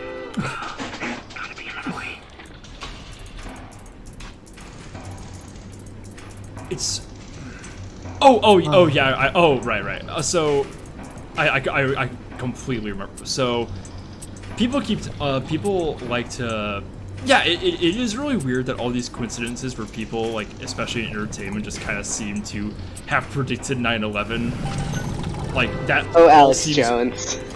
Oh, yeah, I was gonna fucking say, everyone's like, well, Alex Jones was right about 9/11, and, like, we actually talked about this, like, me and CT and my streamer friend from Connecticut, were talking a lot about Alex Jones while, like, the suit was going on, and it's like, Alex didn't really predict that. Osama bin Laden all but, like, said, I am going to attack the United States, like, for basically years on end And also, before 9/11 there had actually already happened. been an attack on the Twin Towers. Wait, hold Yes. up. What? Hadn't there? There was the bombing a few years prior. Yeah. Oh, Which I I'm didn't literally know pulling this this. from the Alex Jones Behind the Bastards episode. But yeah, no, there had literally Osama bin Laden had been repeatedly, threatening to attack the United States. Yeah, and there had already been an attack on the Twin Towers, so like, yeah, isn't shocking. Yeah, of course. I never knew that though. But yeah, it's like the imagery of the iconic skyline being destroyed is very powerful, and also like New York has historically just been attacked a couple of times. Yeah, it is New Like- York. It just has this fucking tendency of being invaded and having a lot of riots and arson. It's nuts. Yeah, just like the 2012 Avengers movie where Loki attacks New York. Terrifying stuff. Wow, nuts. Yeah. It's almost like that image has always been prominent in the American psyche. Joss Whedon was so real for that. Yeah. The only thing he was ever real for. I always think about, like, my mind always drifts back to like the years I spent watching Marvel movies, where I was just like, after like a fucking. I always feel so secondhand embarrassed when I say I watched Avengers Endgame just because that title alone just makes me cringe. It's bad, yeah. It's pretty bad. But like after that point, I was just like, I want no more part of these movies. I am done. And I haven't seen a single piece of Marvel media since. But No, I think the last one I watched was also, well, yes, I think it was also Endgame. I had to see it for like cultural reasons, Yeah. just because it was interesting. But yeah, It sucks. not a very good movie. No. I watched it in a big old theater with like my best friend, and it was like packed with like people from my school because it was like a theater literally right next to my school. Ah. So it was like a whole bunch of like hyped up college kids, and it was a fun time. Like the energy was cool, but like when I went back, it's like, oh, this movie is terrible. I have such a funny thing because for some reason, because of my birthday, the date of my birthday, a lot of like big movies, like any movie that claims to be out this Christmas comes out on my birthday. Interesting. For some reason, so like, fucking. Doxed. I know. Yeah. Everyone can the log into my solstice. bank now, apparently. But yeah, like the like fucking. Why did it suddenly the only good new Star Wars movie that's not Rogue One, the first one, Force Awakens. What? at least fun. What? It was Hang fun. on. Fuck you. What? What? No, Hang on, repeat The Last that? Jedi is the only good one. What are you talking about? I don't know what you're talking about. Fuck you. Wow. I'm actually with Garrison on this one. I'm glad I have a comrade. that one Painful. does kind of rule. It's pretty good.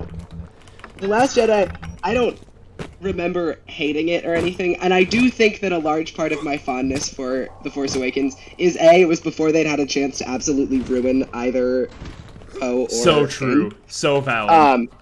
But also, I saw it in theaters on my 15th birthday, so it's very nostalgic for me. Cringe.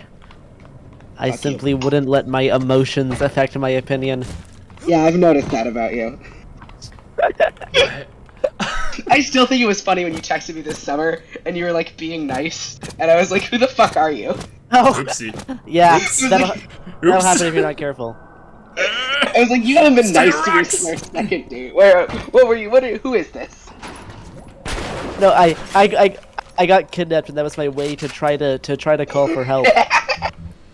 It's like you, Hi, how's your summer going? What the fuck is wrong with you? Who is this? Oh God. Whoa.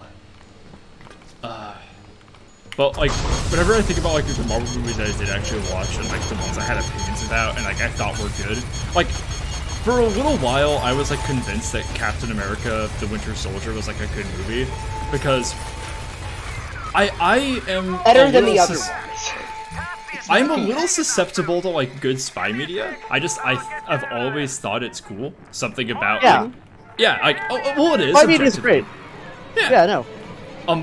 Again, the part of me that likes Metal Gear Solid, but when I go back and look at like the main plot of that movie, it's a fascist organization has re-embedded itself into what is essentially the CIA, and its members who have been outsourced after World War II have slowly taken it over from the inside, and when the members of the organization discover this, they are shocked and appalled that an organization so evil could have possibly taken over the American intelligence apparatus. Now, something about that narrative sounds like bullshit. Very fun. Yeah, very fun. No true Scotsmaning of the of the CIA, U.S. intelligence. Yeah. It's wild. I remember. It's like I remember rewatching it, having not watched it in a number of years. I still think it's fun. Like it's fun to watch. Oh yeah, it is. But I remember rewatching it, having not seen it in a number of years, and being like, "Holy shit! There's so much more military propaganda in here than I remembered." It's so yeah. Oh my god. It's like, God, they make like. It's so weird because the way that they portray like, you know, like the this superhero gang as being like even more like having even less accountability and even more important, and their violence being even more necessary than like spy agencies is like, oh, so they're like even more right wing. I see. Fascist Batman. So they are just it's like the Batman that is fascist. The Batman that's just a cop, but he doesn't have to even pretend to follow cop rules. Garrison, did you watch the that new Batman movie, Robert Pattinson Batman? Yes. What was your take about that Batman? I have a lot of mixed feelings on that Batman because it is the most liberal Batman movie. It is it's a pretty liberal Batman movie. In which it tries to half do a systemic critique, but is too much of a coward to actually go all the way, and ends up only reinforcing the thing because it can't commit. But it's also it is a step in the right direction after the very like neoconservative Rises. Yeah, all of the Nolan films are just extremely neoconservative. So I liked the new one, and it's taking positive steps forward, but still it's like crawling at like a baby's pace. I think the production design is the best since that we've had since like Batman Forever. Most of the casting is like okay. The score is all right. It feels most like a Batman comic out of any like Batman movie that I've seen. I'll say I still haven't seen it. Yeah, I want to watch it again. Fuck. I've watched it a few times. I appreciate parts of it.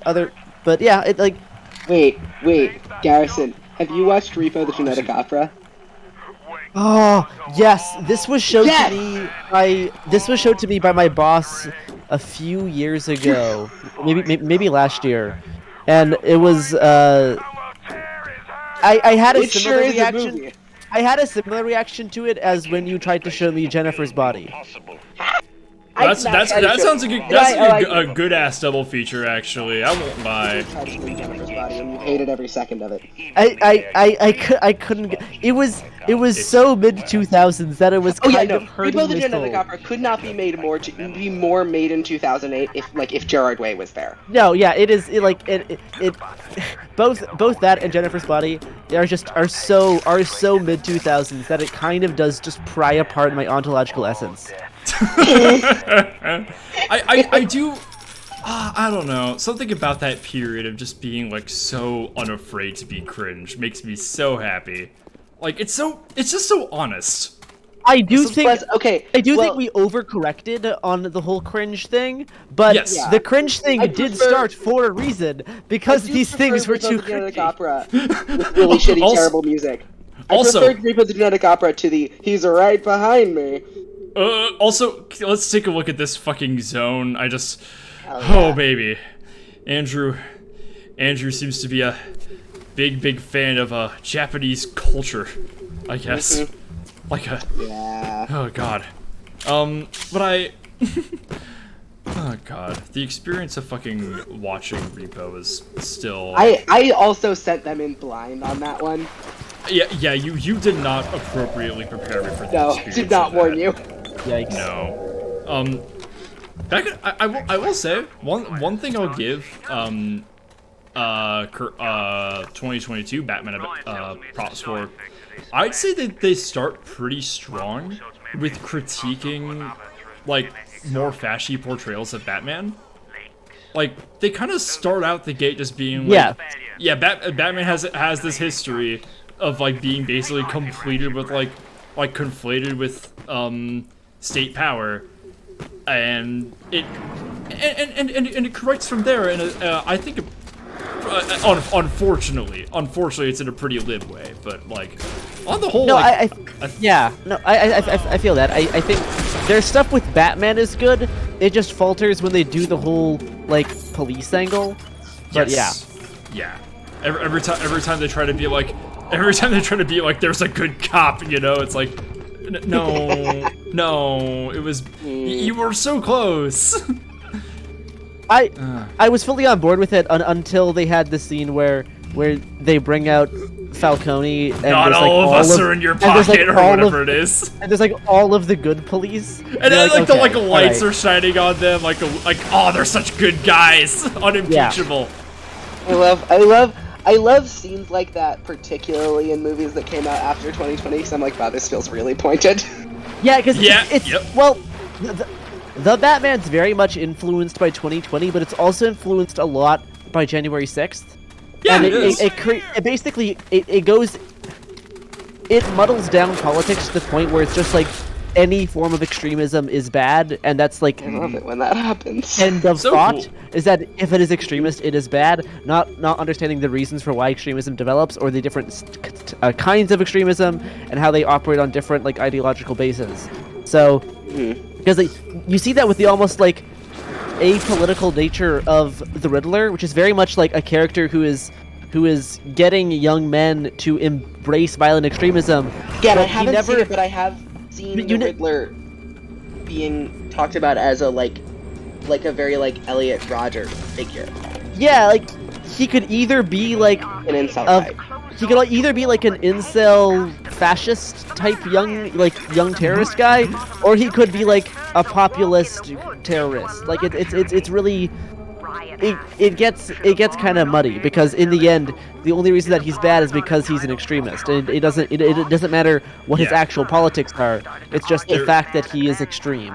There's Not to still, invoke there's still a this, flavor but, of the fucking like of the shit they did with Bane and fucking Rises, right? Where it's Well, I think The- Bane was slightly more complicated because Bane was fully faking his political ideology to promote the cult that he was working for, right? Because like Bane was only lying about populism so that the League of Shadows could gain control of the city, which was very much Christopher Nolan being critical of like Occupy and like thinking that Occupy organizers were acting in bad faith. So that's why he made Bane act in bad faith. it rules. So cool. So Oh, good. cool. So cool. Awesome when this happens. Awesome Remember the Vox Populi Garrison? Wasn't that an awesome decision this series made? I fuck.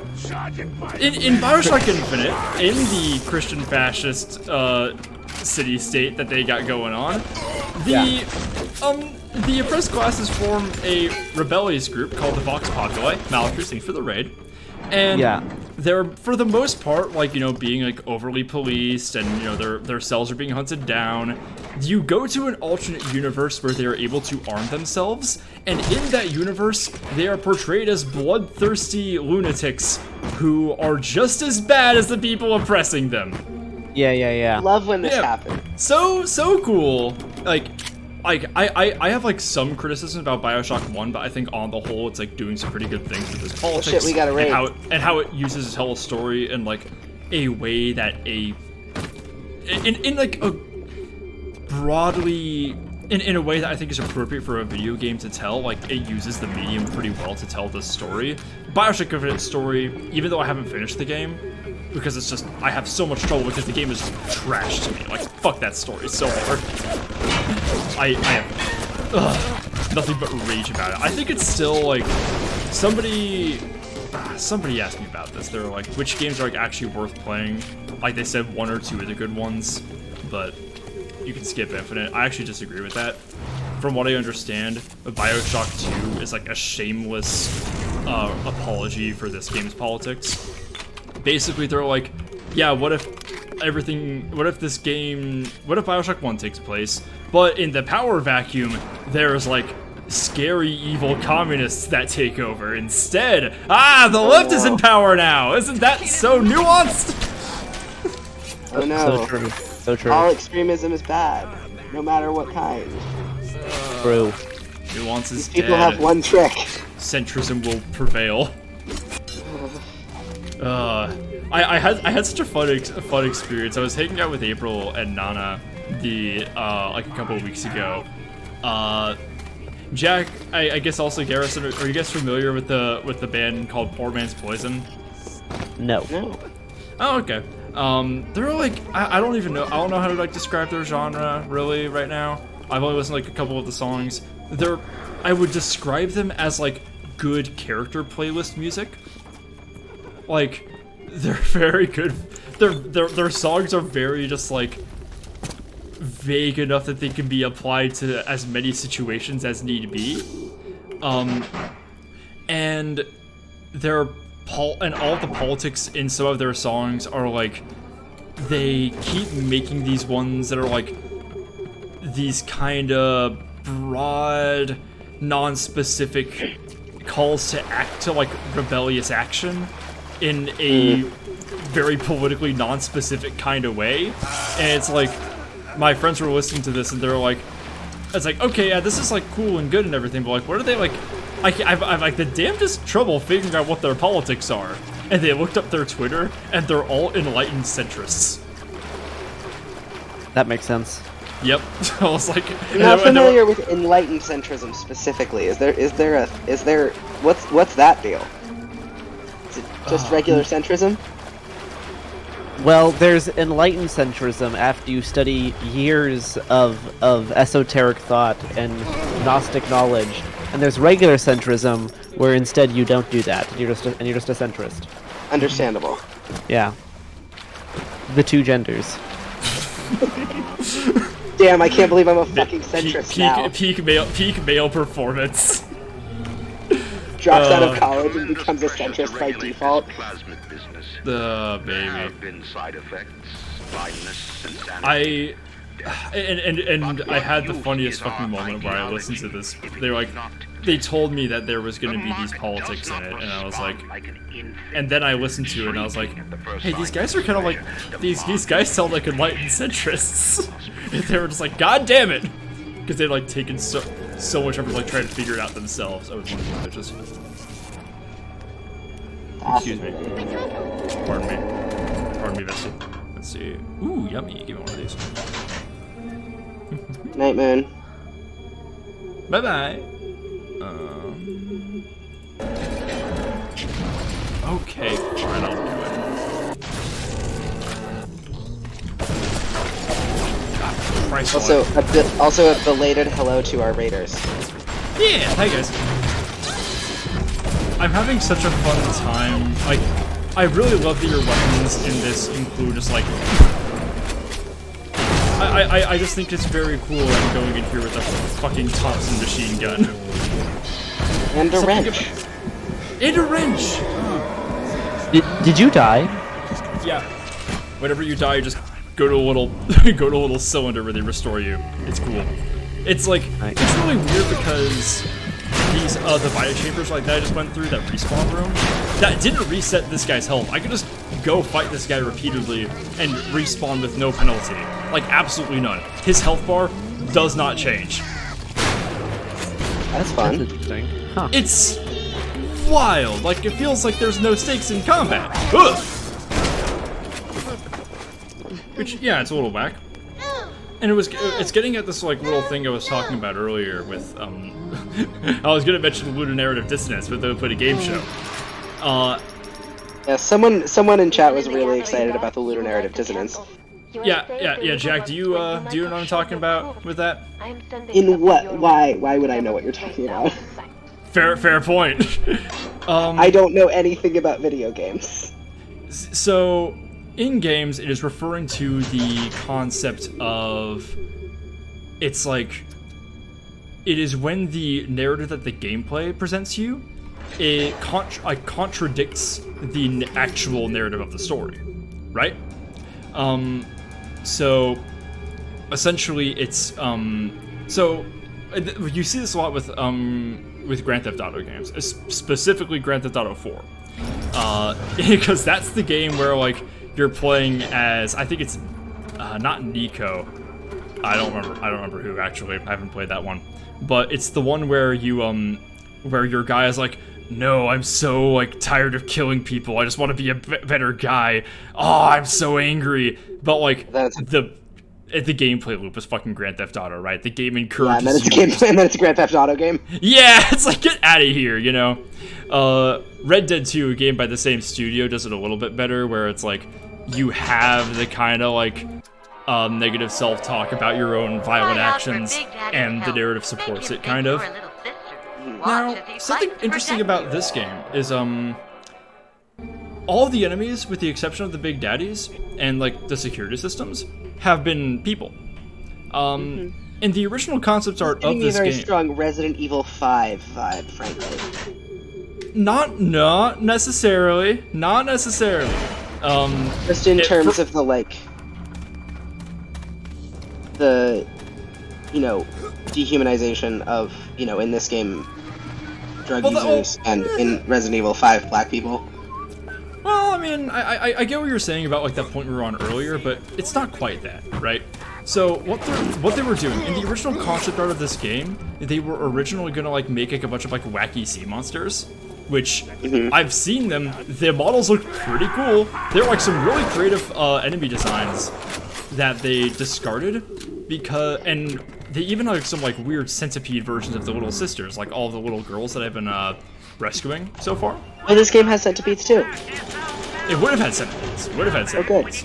But they got rid of the centipedes because they evoked no empathy from the players. Their idea was they wanted to make a bunch of human-looking enemies that had, like, you know, kind of like more monstrous traits that would be kind of like, you know, been a little deformed, but a little whackety-schmackety. Again, really super comforting as a fucking Kane user to hear that. Yeah, so we made these awesome. really fucked up people with body modifications. Thanks. Well, yeah, they wanted to remind you, it's like, yeah, these guys are, like, they're still people that you're just massacring. Like, it's you're supposed to watch, like, a tragic descent from, like into these splicers. Yeah, and I think, yeah, you're already getting at some of, like, the inherent narrative dissonance there, which is, like, there's a little bit of ableism in that, for sure. But you'll notice I'm kind of wrecking shop. Like, the game has made it so that there's, like, very few consequences for not being good at it. And as far as I can tell, I'm encouraged to use all these powers and, you know, kind of, revel in the violence a little bit. So it's a lot of narrative dissonance between those things. Another good example of this was Death Stranding. The game has a kind of a very anti-capitalist, anti-consumerist message at the heart of it, and also has a brand deal with Monster Energy. And yeah, I guess that's kind of where I'm coming at from with the Resident Evil 5 comparison, is the, like, you know, the indiscriminate violence against black people in Resident Evil 5 in other games,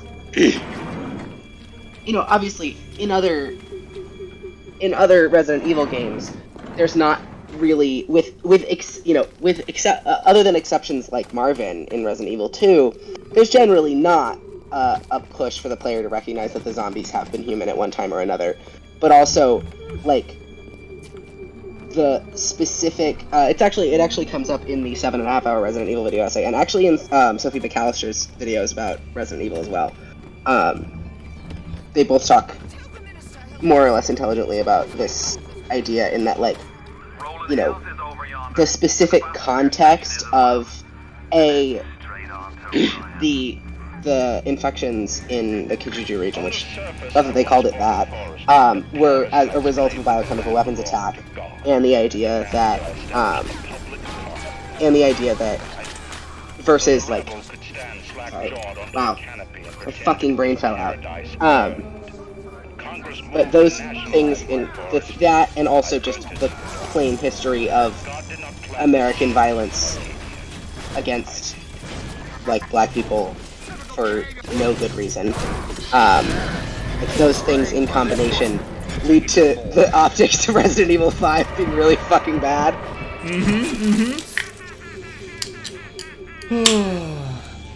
So cool. Guy who cannot form a fucking sentence to save his life. Yeah, we were talking about this earlier. Ken Levine's politics are definitely kind of like, both sides are pretty bad, and that's why this game is like the only good one to me, because like he happened to start on an ideological side that I agree with. Classic fucking Ken.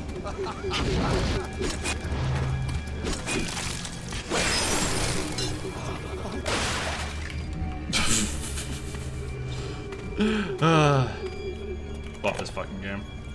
When did this game come out? 2007. Okay. Yeah. Something that I find really impressive about it, like, it came out a year or two after the Xbox 360 generation of games, and in taking use of the hardware, they really they take use of the hardware and their art team to such an extent that this aesthetic feels so strong, which I haven't gushed about it enough. I love all this. I love how the city looks so much. And you'll notice, if you like really pay some attention to the assets and everything, they very, very rarely reuse art assets in different areas. Like every like room and every zone feels distinct. It's easy to get lost, sure, but holy hell, it's just such a distinct looking and feeling place.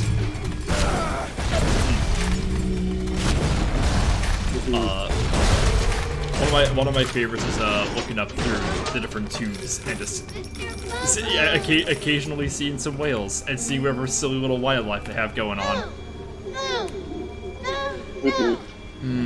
I do like that is the I started playing this game. Thank you, mister. And Thank you. yeah, I think it just like was expecting a lot more of an RPG. No, that is not what this game has to offer you. I think is why it didn't really take. Not even that I didn't like the FPS format, but just that it's not what I was anticipating when I went in. Yeah, one of the weird things about this is just like, I don't necessarily know if this story. When I started thinking about it, I didn't really know if the story that this game tells necessarily demands the FPS format. Like, I'm not sure it really lends itself to that. It does, and to again, an extent. with the Lunar Resistance you were talking about, that the FPS format seems actively counterproductive. Well, yeah, with regards to that. With regards to the idea that, yeah, in that specific area. But what I find interesting is this is connecting two like military shooters and to an extent games like Half-Life, where you're kind of just everybody's chore boy. Our character has said no words and expressed no agency so far, We don't even know his name. It's Jack, by the way.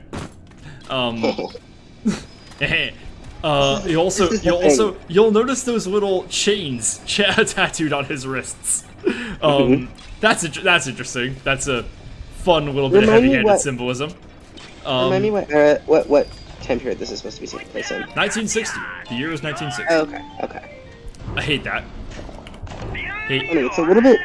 It is interestingly late for most steampunk. Yeah. It is very, very late. Yeah, you tend to get steampunk in the early industrial period. Yeah, it's and even like I mean, you know, I guess with the industrial period starting in the 1850s, the first like 100 years of the industrial period. It leads me to believe that Ken just really wanted a game about Ayn Rand. Like, he just really wanted to, like, set it in this period so we could engage with that ideology.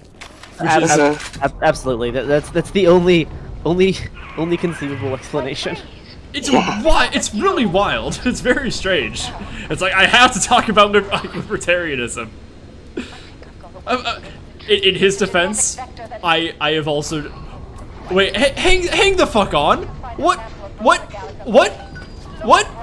So, okay, the reason we're in this, like, garden forest area is so that so that the city can provide oxygen to itself, right? Like, that's the whole reason we're growing trees underwater. Why are they keeping them in isolated glass tubes? That's not even a good way. That's not even a good, like, way of keeping trees. No! These are... No wonder they're both obviously dying, and their growth is obviously stunted. What in the fuck? Fucking mycelium network, you assholes! Get out of here! Other thing. Ryan talked a second ago about how he tried to buy a forest, and Congress tried to nationalize it, so he burned it to the ground. That is a reference to John Galt, a character in Atlas Shrugged, who did something very similar. Yeah, I was gonna say I was gonna make an IKEA reference there, actually. We are trying to deforest Finland, Romania, and probably also Romania. Finland. They're gonna come for all our forests. Don't worry. No forest undesecrated. The forest not made into shitty furniture. They dress up in leaves and call themselves the Andrew Ryan is also canonically really, really racist if you read the books. I feel like it didn't. No, I'm not sure I needed to read the books to guess. Yeah. Like, the only reason that we don't know that for sure is that there's no fucking black people in this game. Tilting back goblets of plasmids and calling it ambrosia. Another one of the things this game got criticized for a lot, and the thing that I've slowly come to agree with, is that a lot of its plot is delivered through just, like, convenient audio diaries found throughout the world. It's like, in no situation in real life are we ever expected to just find such convenient exposition like that. And it takes some of the fun out of... Me and my archivist are gonna go fucking listen to our conveniently situated tapes together. Yeah, it's like after being like after being so like FromSoft pilled, I'm just like, I like the experience of going around and trying to like piece it together myself and like doing the detective. This really is the exact opposite of FromSoft games where they don't ever tell you shit. Yeah, this one tells you fucking everything. Yeah. I like that. I like the kind of task of like interpretation in some of those games. And this one, it's just like, nope, it's our story, bitch. You're living in it now. Ugh. Like force me to read every single item description I see. Make me work for it. Like that's not a joke. I want that in my games now. Yes, I know this.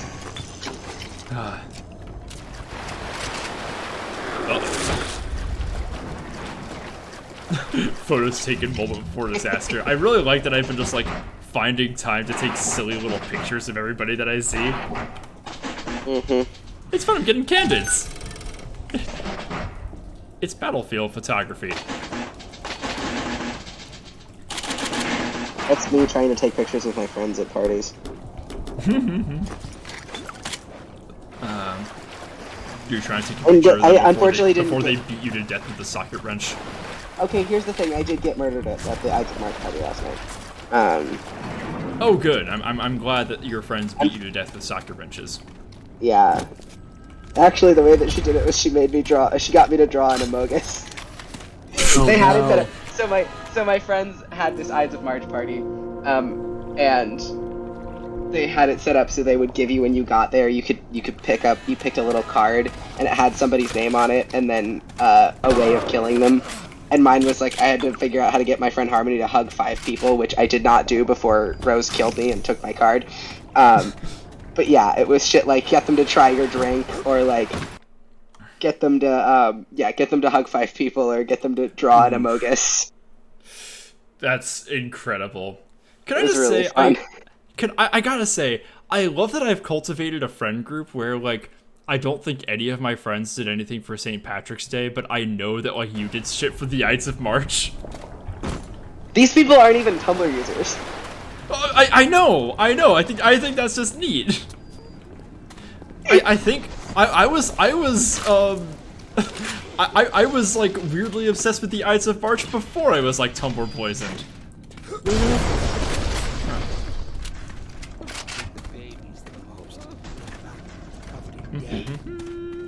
He's the poison! Kill him! The poison! I'm always doing this. This is just a girls' night. People are always saying this to me. Since I got mono, people are always saying this to me. I was at the party last night. My friend Leo, I hand my friend Leo a cigarette because I usually, when I'm not contagious, I will either give someone their own or I'll share mine. But I give my friend Leo a cigarette, Leo takes a hit off of somebody else's, and is like, "You don't have mono, right?" And they're like, "No," and Leo's like, "I don't trust people with mono," and I was like, and me, the only person there with mono. Wow. I'll take my fucking cigarette back now. Really just had to throw the first ever microaggression at someone with mono at you.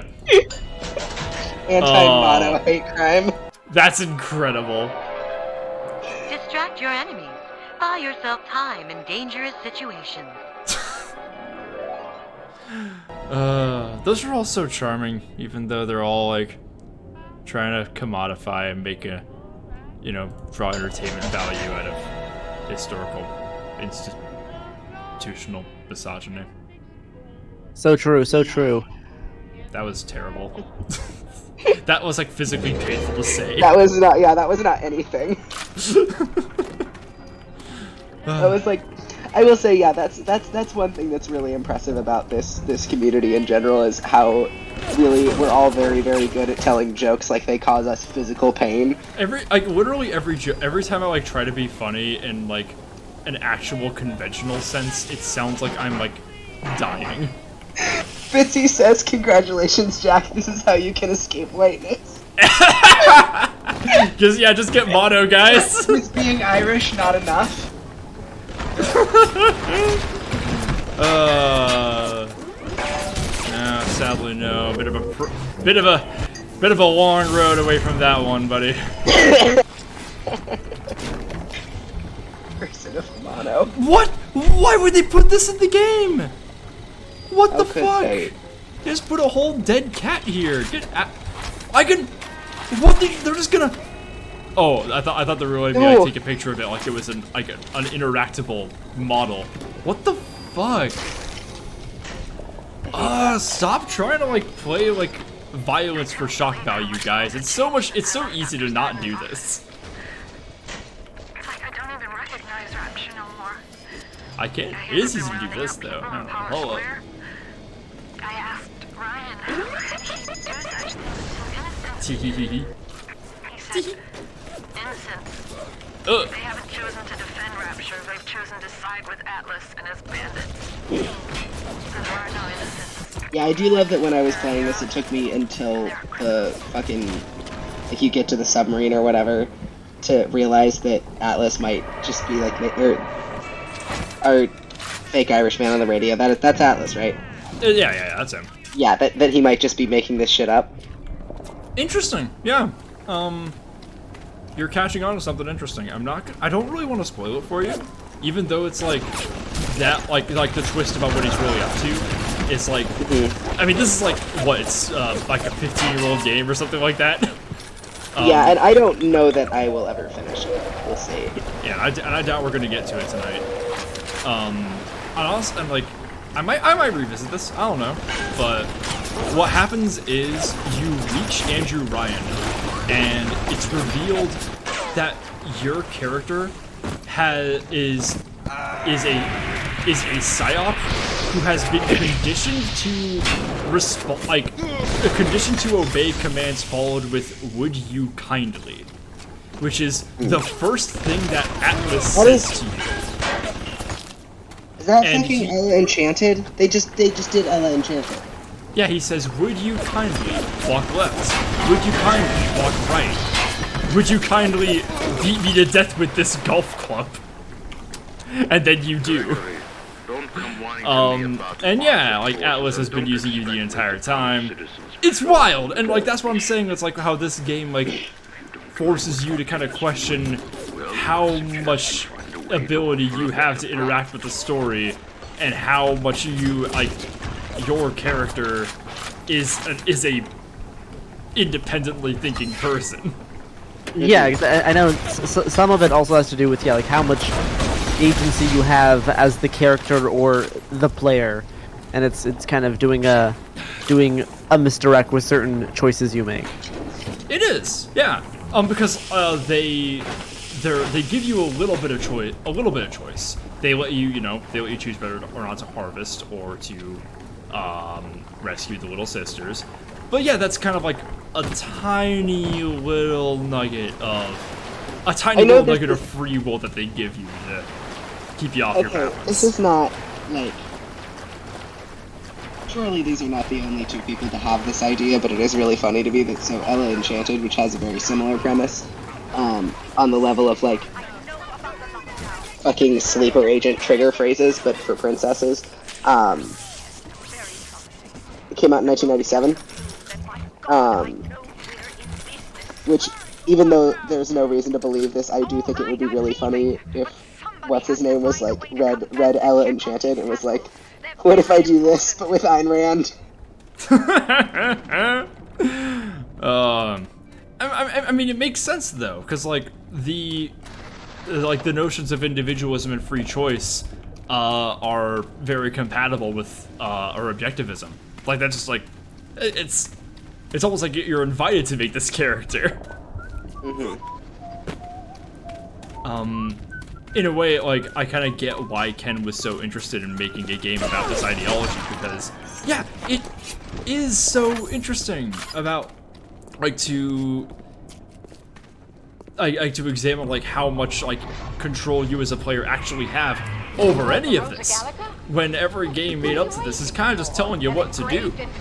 I do think about sometimes that one post that talks about how, while theater best conveys loneliness, video games best convey fate. Is that a Lucy joint? Maybe. It might be Lucy, yeah. Yeah, that sounds like one of her takes. Yeah, no, it totally does. I think I have a lot of thoughts. I have a lot of Metal Gear thoughts about this. Have a lot of I got some FromSoft thoughts about this. But yeah, I think it's absolutely right. I mean, yeah, you can. I mean,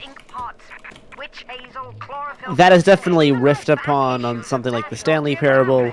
Although, to be fair, I think the piece of art that I feel handles fate in the most compelling way that I've watched is actually No Country for Old Men. Yeah, yeah, it does. In like the most mature way that I've ever seen. You just activated fucking. That was my fucking trigger word, Garrison. You have no idea. Activate the autism beam. Garrison, have you read Blood Meridian? Not yet. Okay. It is but one of I know. I know the stuff about it. Yes. Yes, it is probably CT and I's like it is our shared favorite book. Like they just got me into it. I've been asked to read it aloud on stream recently, which I might do. I don't know what like event I'm gonna do for that. Just to like do a fucking audiobook. I've definitely been inundated with the contributions to art that Cormac McCarthy has had. I get so frustrated every time I read Cormac McCarthy because I'm just like, why am I even trying, you know? Like, I'm not you. I can't do this. No, but like, the way those both of those works kind of emphasize like, you would want there to be a better ending. You would want there to be something more positive. You would want these like, let's say like Shigur and the Judge being these like titanic, unstoppable engines of evil to get something close to what they deserve. But like when McCarthy looks at us and he goes, "What did you think was going to happen?" Like, in what world would people so like, by all means unstoppable, have any ending other than this? This was always going to happen. Uh-oh. Oh yeah, absolutely. There's the quote from John Daniel's first book that goes around that I think is also quite good. The one about this is why people cry at movies. Let me see if I can find it. 9457. Wonder what that means.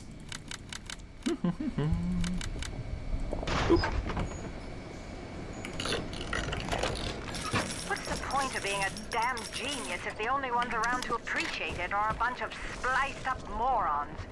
I've cracked the vector. The ableism. I just need a bud of wizard galaxy. Man, it's like every time I come back to a piece of BioShock media, I find something to be upset about. I also still love this game. That's right, sweetheart. I love the idea that you're responding ableism to her use of the term moron. No, it's like the fucking moron splicers. It's like they're just some guys. Shut up. Yeah, no. It just like tickled me to be like, wow, I can't believe this game about relentlessly mowing down drug addicts would dare to use the word moron. I don't know. I'm just why like a piece of media when you're not very, very upset by it? Like the only way to really like something is to constantly remind yourself of its flaws. Like Star Wars. Yes. What's the one fucking post that goes around every once in a while that's like, wow, Star Wars fans will be like, wow, Star Wars would be so good if it was good. That's what I'm saying, And then Star Trek fans will be like, God, Star Trek is so good, I wonder what would make it better. Maybe if it was bad. There's this one fucking piece of like a nugget of wisdom that I heard a little while ago. I forget like if it's like a direct quotation or something that this guy said, but it's like, if you love something despite all of its flaws, if you like look at all of its flaws and just refuse to acknowledge them, that does not mean you love it more. It just means you love it sadder. It's like, that's just kind of pathetic. Like, you gotta embrace it. You gotta embrace how bad the things you like are, if you really want to be happy.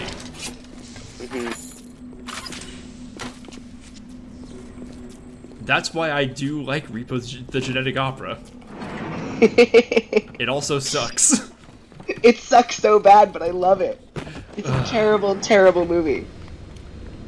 It is definitely the most thing that it could be. Oh, it is just the most movie that's ever been made. I love going back. I love like watching some like gift sets from some of the scenes of that movie, and it's just like, oh, I can hear the song, and it's like, oh wow, that really sucks. But also, everybody in the scene, without exception, is wearing bondage gear, and you know what? Yeah. That rules. Not upset. Zydrate Anatomy remains on my playlist, all of them, because it fucks. And also, the grave robber is Baby Girl. He simply is. I did find that quote, by the way. What do you got? This is why people cry at the movies, because everybody's doomed. No one in a movie can help themselves in any way. Their fate has already staked its claim on them from the moment they appear on screen. Which is, you know... I haven't read Rosencrantz and Guildenstern are Dead. I know it's coming up. I need to. These exact conversations, but I'm gonna. I need to do that so bad. I also, I had a thought and it disappeared. What's his name? Oh, actually, this is only tangentially related, but there's, But I'm also a woman who's not afraid of turning a bucket.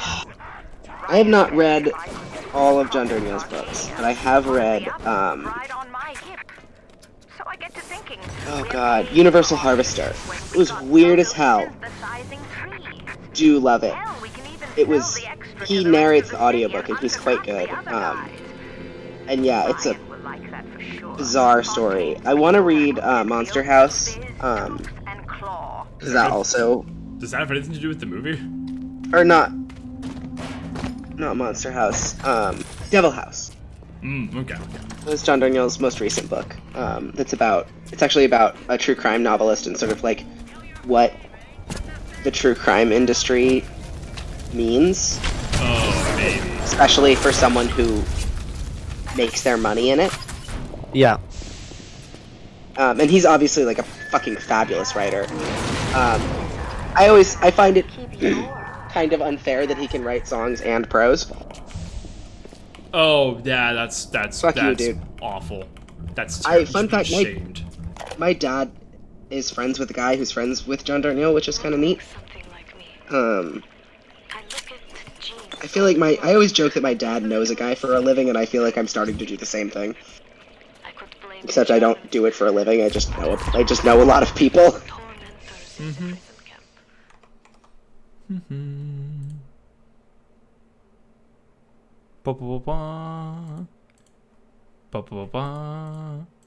Okay.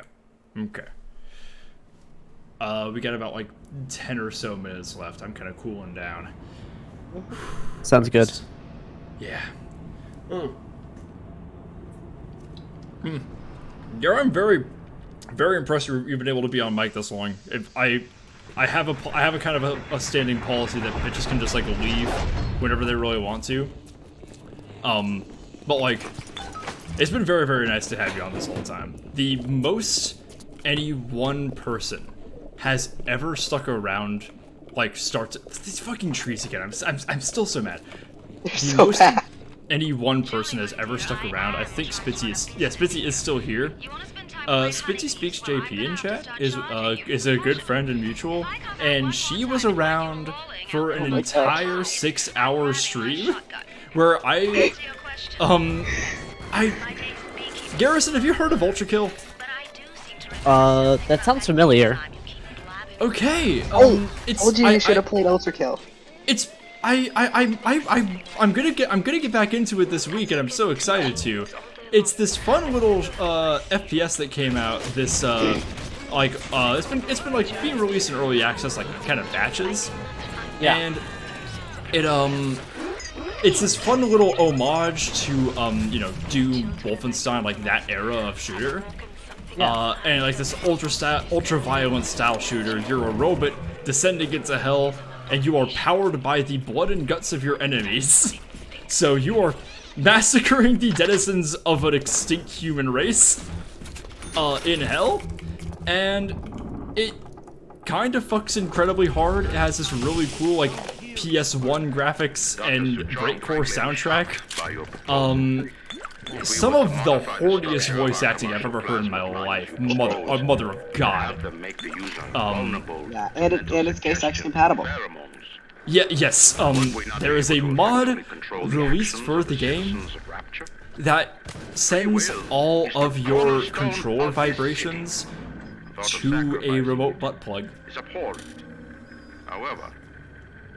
Oh, okay. It's the best game ever made. I have stated before, I am so curious to try this, but I know that I would never. My channel would not survive if I streamed that. TOS would come to your house and kill you. I could try. I could try. I could be convinced to try. But like, I just think you might need to pick a different platform. Yeah, if you pick a different platform, if you guys want that, you might have to contend with the fact with me never streaming again. Is the thing. Oh God. And maybe if you want my channel to go up in flames, you could talk me into doing this. But good God Almighty. But no, there was this one segment of that game where I also watched that whole stream. You did, yeah, you were in chat like that whole time. There's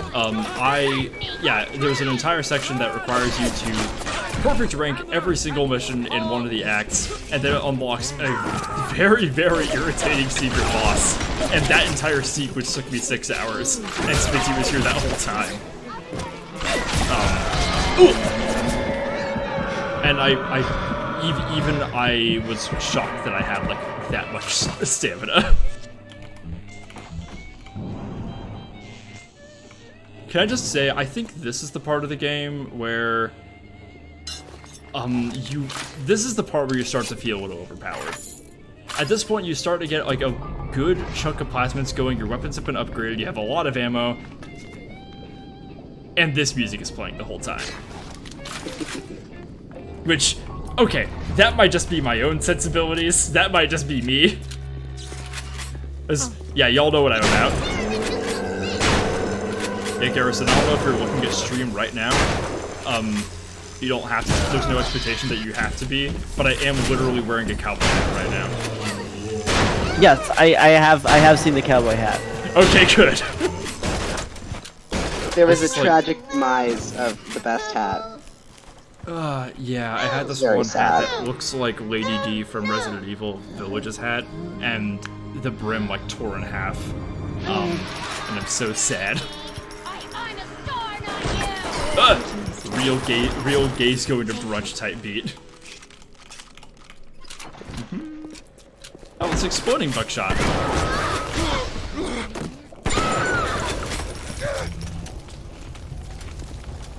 Yeah, this is where I'm like, what's this game really trying to tell me? I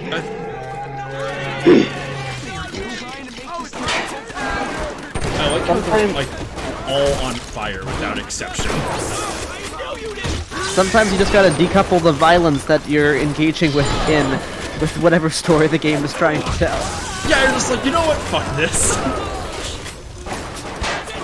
I'm tired of thinking about this. I'm tired of discourse. Just let me have fun. That's what I say whenever I do the inverted takedown in the Batman Arkham games, and then cut the rope and someone falls 30 feet and cracks their neck. It's fine. It's fine. Batman didn't kill that guy. The fall did. Yeah. Gravity. That's like the fucking Spider-Man game too. It's like you just can kick some dudes down buildings, and you just. It's fine. I also They always like land in one. One Spider-Man game that I've seen you play, Garrison, the one where you just don't take fall damage, so you can just like kick people off buildings if you want, but you will not be affected. No, you're fine. No, the best thing about that Spider-Man game is that not only can you kick them off buildings, as they're falling, somehow a web appears from nowhere and attaches them to the side of the building, where they then stay forever. So they don't just do that. They don't actually hit. They don't actually fall and hit the ground. They get attached to the side of the building. And that so it's fine. No, they're still alive. Yeah, they're good. You just tape them to the side of the building to starve to death? Well, I'm sure someone will get them. Yeah, eventually. Probably not you. Spider-Man's got other fucking problems. He's got rent to pay. That's right. Is that PS4 Spider-Man? Yes, it is. That's kind of disappointing. I feel like I was kind of hoping that like a AAA game would just completely ignore that detail, but I guess my expectations are a little skewed. I don't know if I ever pointed this out to you, Jack, but because you've watched me play Red Dead Redemption 2 a couple of times. But I'm actually really proud of myself for restraining myself from talking about how whenever your male horses go into cold water, their balls shrink. That they didn't have to include that, did they? Good for them.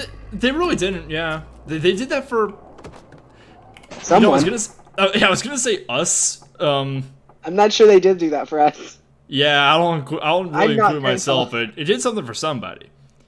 And you know what? God bless that person.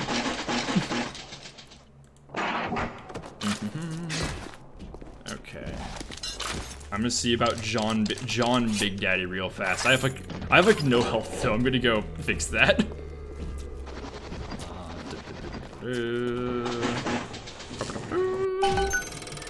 Give me your shit. Okay, where are you? Where? Oh, right, I can put down enemies. Where'd he go? Oh, Christ alive, he's so far away.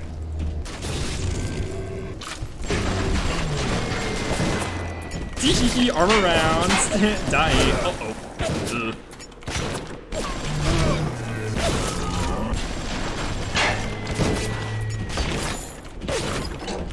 There has not been a single fight with these guys that hasn't felt like bullying. I do fucking declare I love this. Hey. Hey. Hey. Hey, how we doing, buddy? Doing okay? You gonna protect her? Gonna protect the little sister, huh? Uh-oh, I'm out of juice. Oh, I'm close to dying.